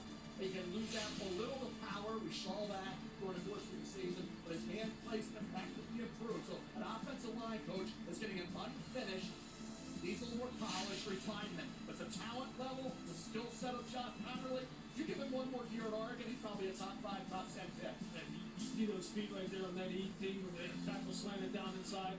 He took that away and then got back out when the tackle moved around. He's got nice feet, heavy hands, knock you off the ball. Got beat a couple of times on inside up and unders and spin moves inside. But look, if you nailed it, look. What are you going to do? You're going to make sure Jaden Daniels is straight. Make sure that he got some people who can knock guys off the ball. That's a nice pick for that. And you got Larry Tunsil. Larry Tunsil, you traded for him at left tackle. Sam Coughlin at right guard. Brandon Coleman at right tackle. You got to figure he's either going to play the right tackle or go inside at guard. And so now Jaden Daniels, who had a sensational rookie year, feels more protected. You got Deebo Samuel, you got the offensive line, you got two new. I mean, you start to see what they're trying to build in Washington around this young quarterback. Weapons or protection. Either way, the young quarterback needs to be supported. He has that be right back home. They need to get an explosive back in the backfield. True running back. I know they got Deebo Samuel and he's a jack of all trades.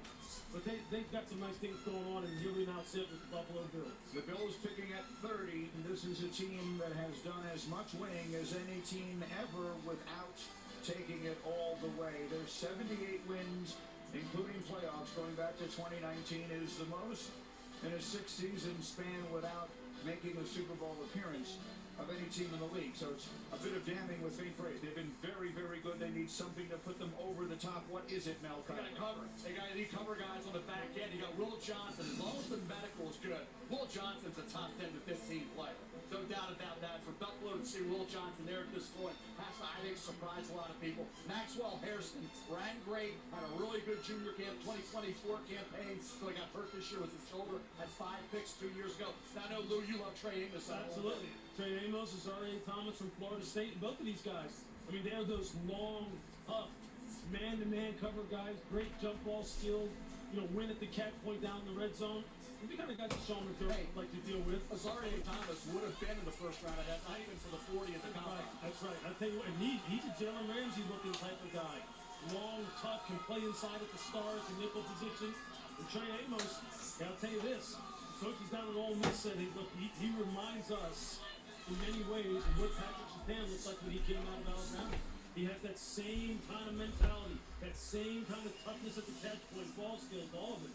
But there's some good players still on the board. If you talk about fit, though, all those guys, I get it, but from a fit standpoint, if the medical checks out, Will Johnson fits better. Pick is in Where they want to have vision of the ball. for the Buffalo Bills. From a zone standpoint, ball skills, the ability, the key to diagnose, get the ball, and get the pick sixes like he did in Michigan. I think he fits better maybe than a Trey Amos. Make the pick. Well, I would say Trey sits only because down at Ole Miss, I mean, they played a cover 4 type of scheme. It was Nick's scheme, basically, that they played down there. So, yeah, I mean, they both make sense. They both make sense. A team that we've mentioned has been so good and yet come up just short in such painful fashion multiple times in the last few years. Last year was supposed to be their dip year. It was the year they lost so many of their players on defense, reset their salary cap, still found themselves Come on. Let's make the pick. Let's go. Against Mahomes and Kansas City and just couldn't quite get it done at the finish. So let's see which direction they go. Everyone here is expecting defense to help Josh Allen and that Bills offense take a step towards San Francisco or Santa Clara next year. It's a different way to close the gap. You talk about the gap between Let's announce the Josh pick. Allen is minuscule. So how do you close? You got There we go. the defensive side of the ball where they can turn the football over and give Josh Allen one more possession, give him one more crack. Somebody's gonna be announcing the. It's gonna be a special guest announcing the pick. Okay.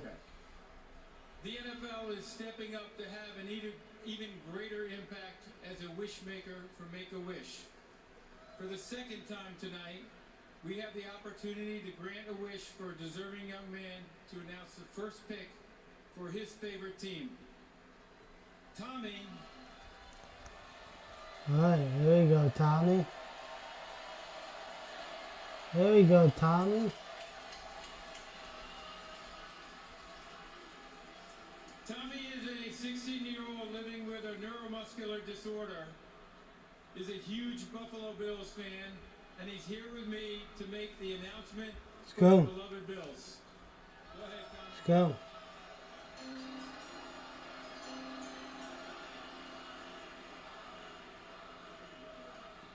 Let's go, Buffalo! This is awesome. With the 30th pick in the 2025 NFL Draft, the Buffalo Bills select Maxwell Harrison. Let's go! Okay. And we quarterback, Maxwell Let's Harrison. go indeed. Cornerback out of Kentucky who ran the fastest 40 at the combine. So it starts there. He's here. He's a huge personality. 2-year starter, 6 interceptions. 3 of them came back for touchdowns. When he was healthy in 2023, he was outstanding. 5 interceptions, led the SEC, set a school record with 2 interception returns for touchdown in 1 game against Vanderbilt. And then this year he started 7 games, but he missed 5 games with a shoulder injury. Had 4 pass breakup, only had the 1 interception. This is a kid that you talk about speed and recovery ability. Remember Nate Wiggins last year won the Baltimore Ravens out of Clemson? This kid can fly. His 40 time was outstanding. Blazing recovery. Trade a lot for the Kansas City Chiefs. Trading that pick to the friggin' Eagles. Are you kidding me?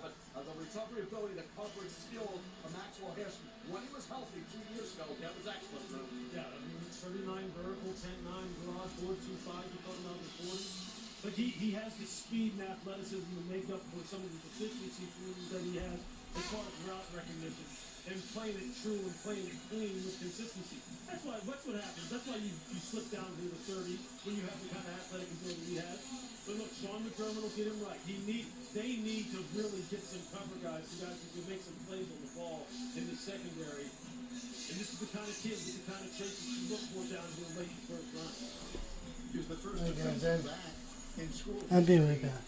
To go in round 1, we talk about how badly the Bills need him. They allowed opposing quarterbacks to complete 41% of their passes, thrown 20 yards downfield or more last year. That was 24th in the NFL. Now let's take a look at Max Harrison.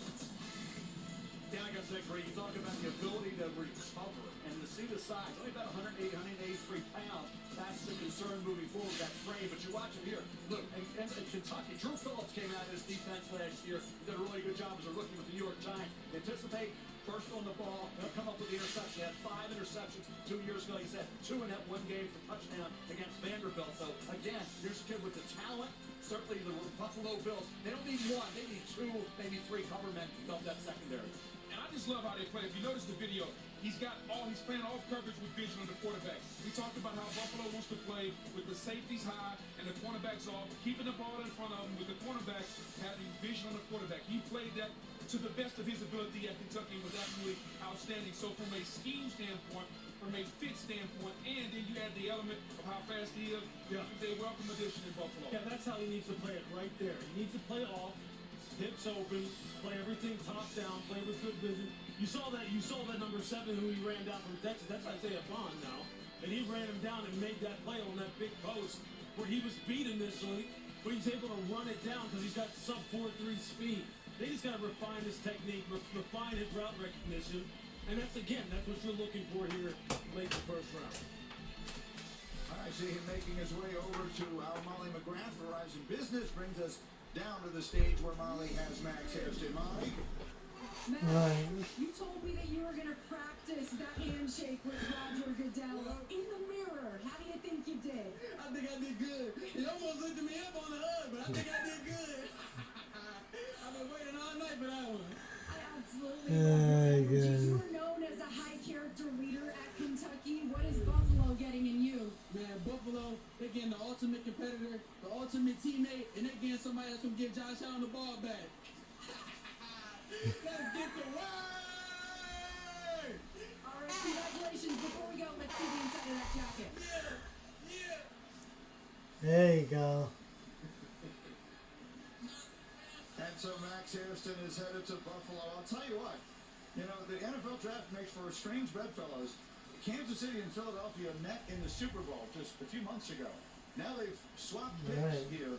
The Eagles have moved up to 31, trading up with Kansas City. We'll get the details on the trade in just a moment. The Super Bowl champs are on the clock, and we're getting ready to finish up round 1 from Green Bay. We're back in a moment on ESPN.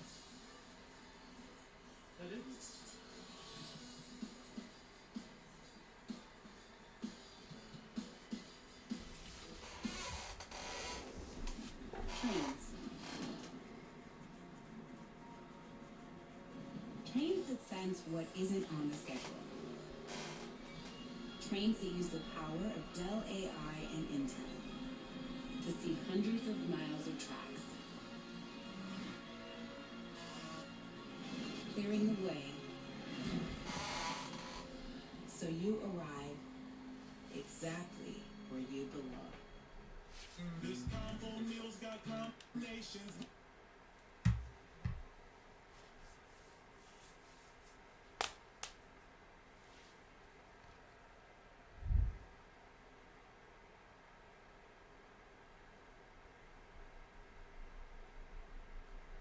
Right, the pick is in for the Eagles.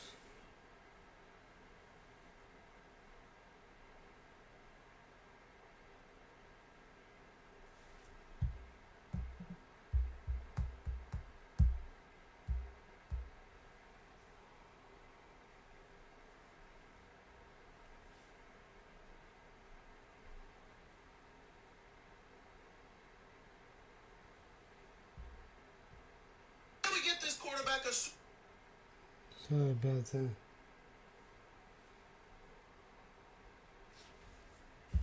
Hold on.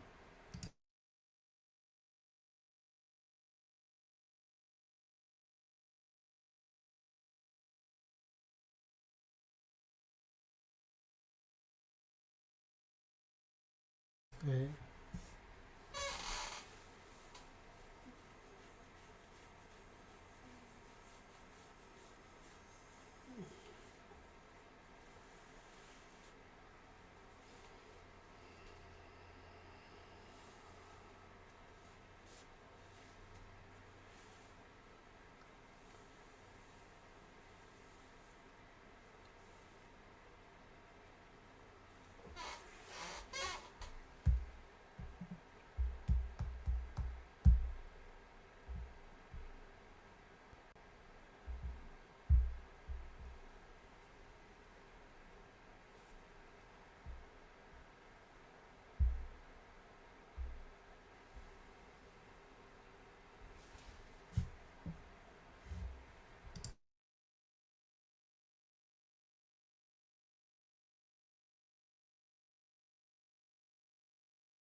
Alright, the pick is in for the Eagles. Here we go.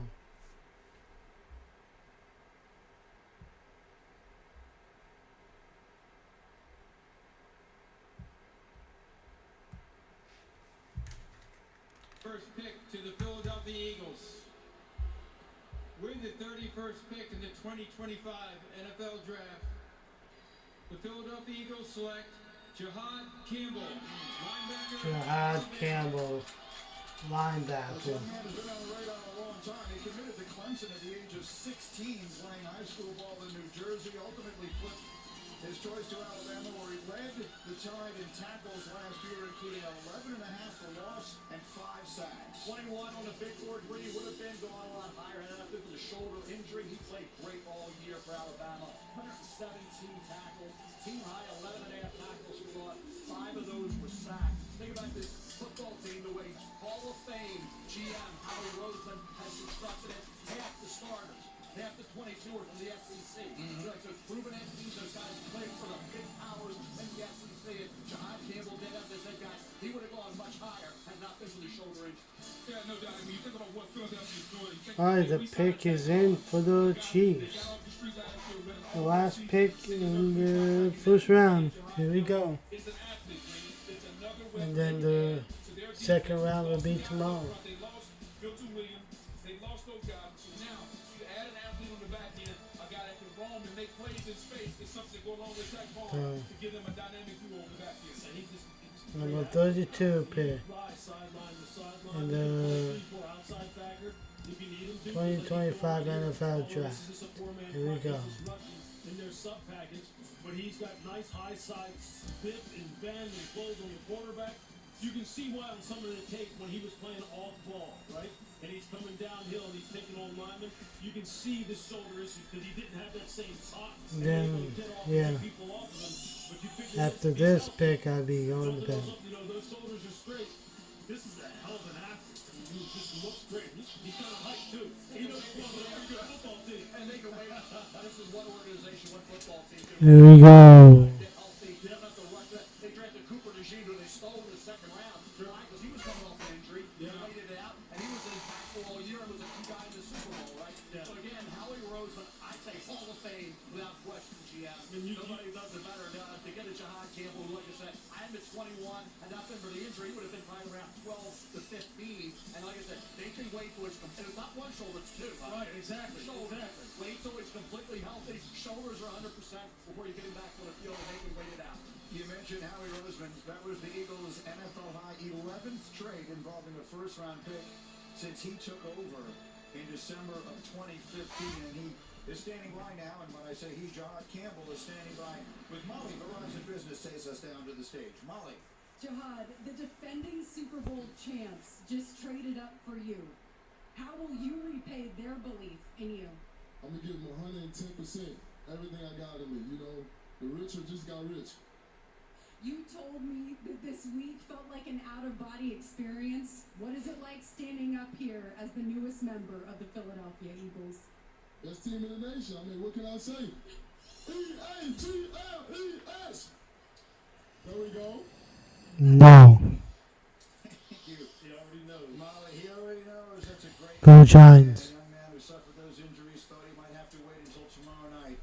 And here's his name called again in a trade with Kansas City. Shefty, what can you tell us? Well, the Eagles tried trading up earlier in the draft to go get Jahad Campbell, and the trade fell through, but they were able to persevere and trade up one spot. A lot of people might ask, why would you trade up one spot? Well, I think it's to block another team from potentially coming up, especially when it only costs you a 5th-round draft. Alright guys, the pick is in for the Chiefs. We are waiting for the commissioner to come on out. 12 to 15.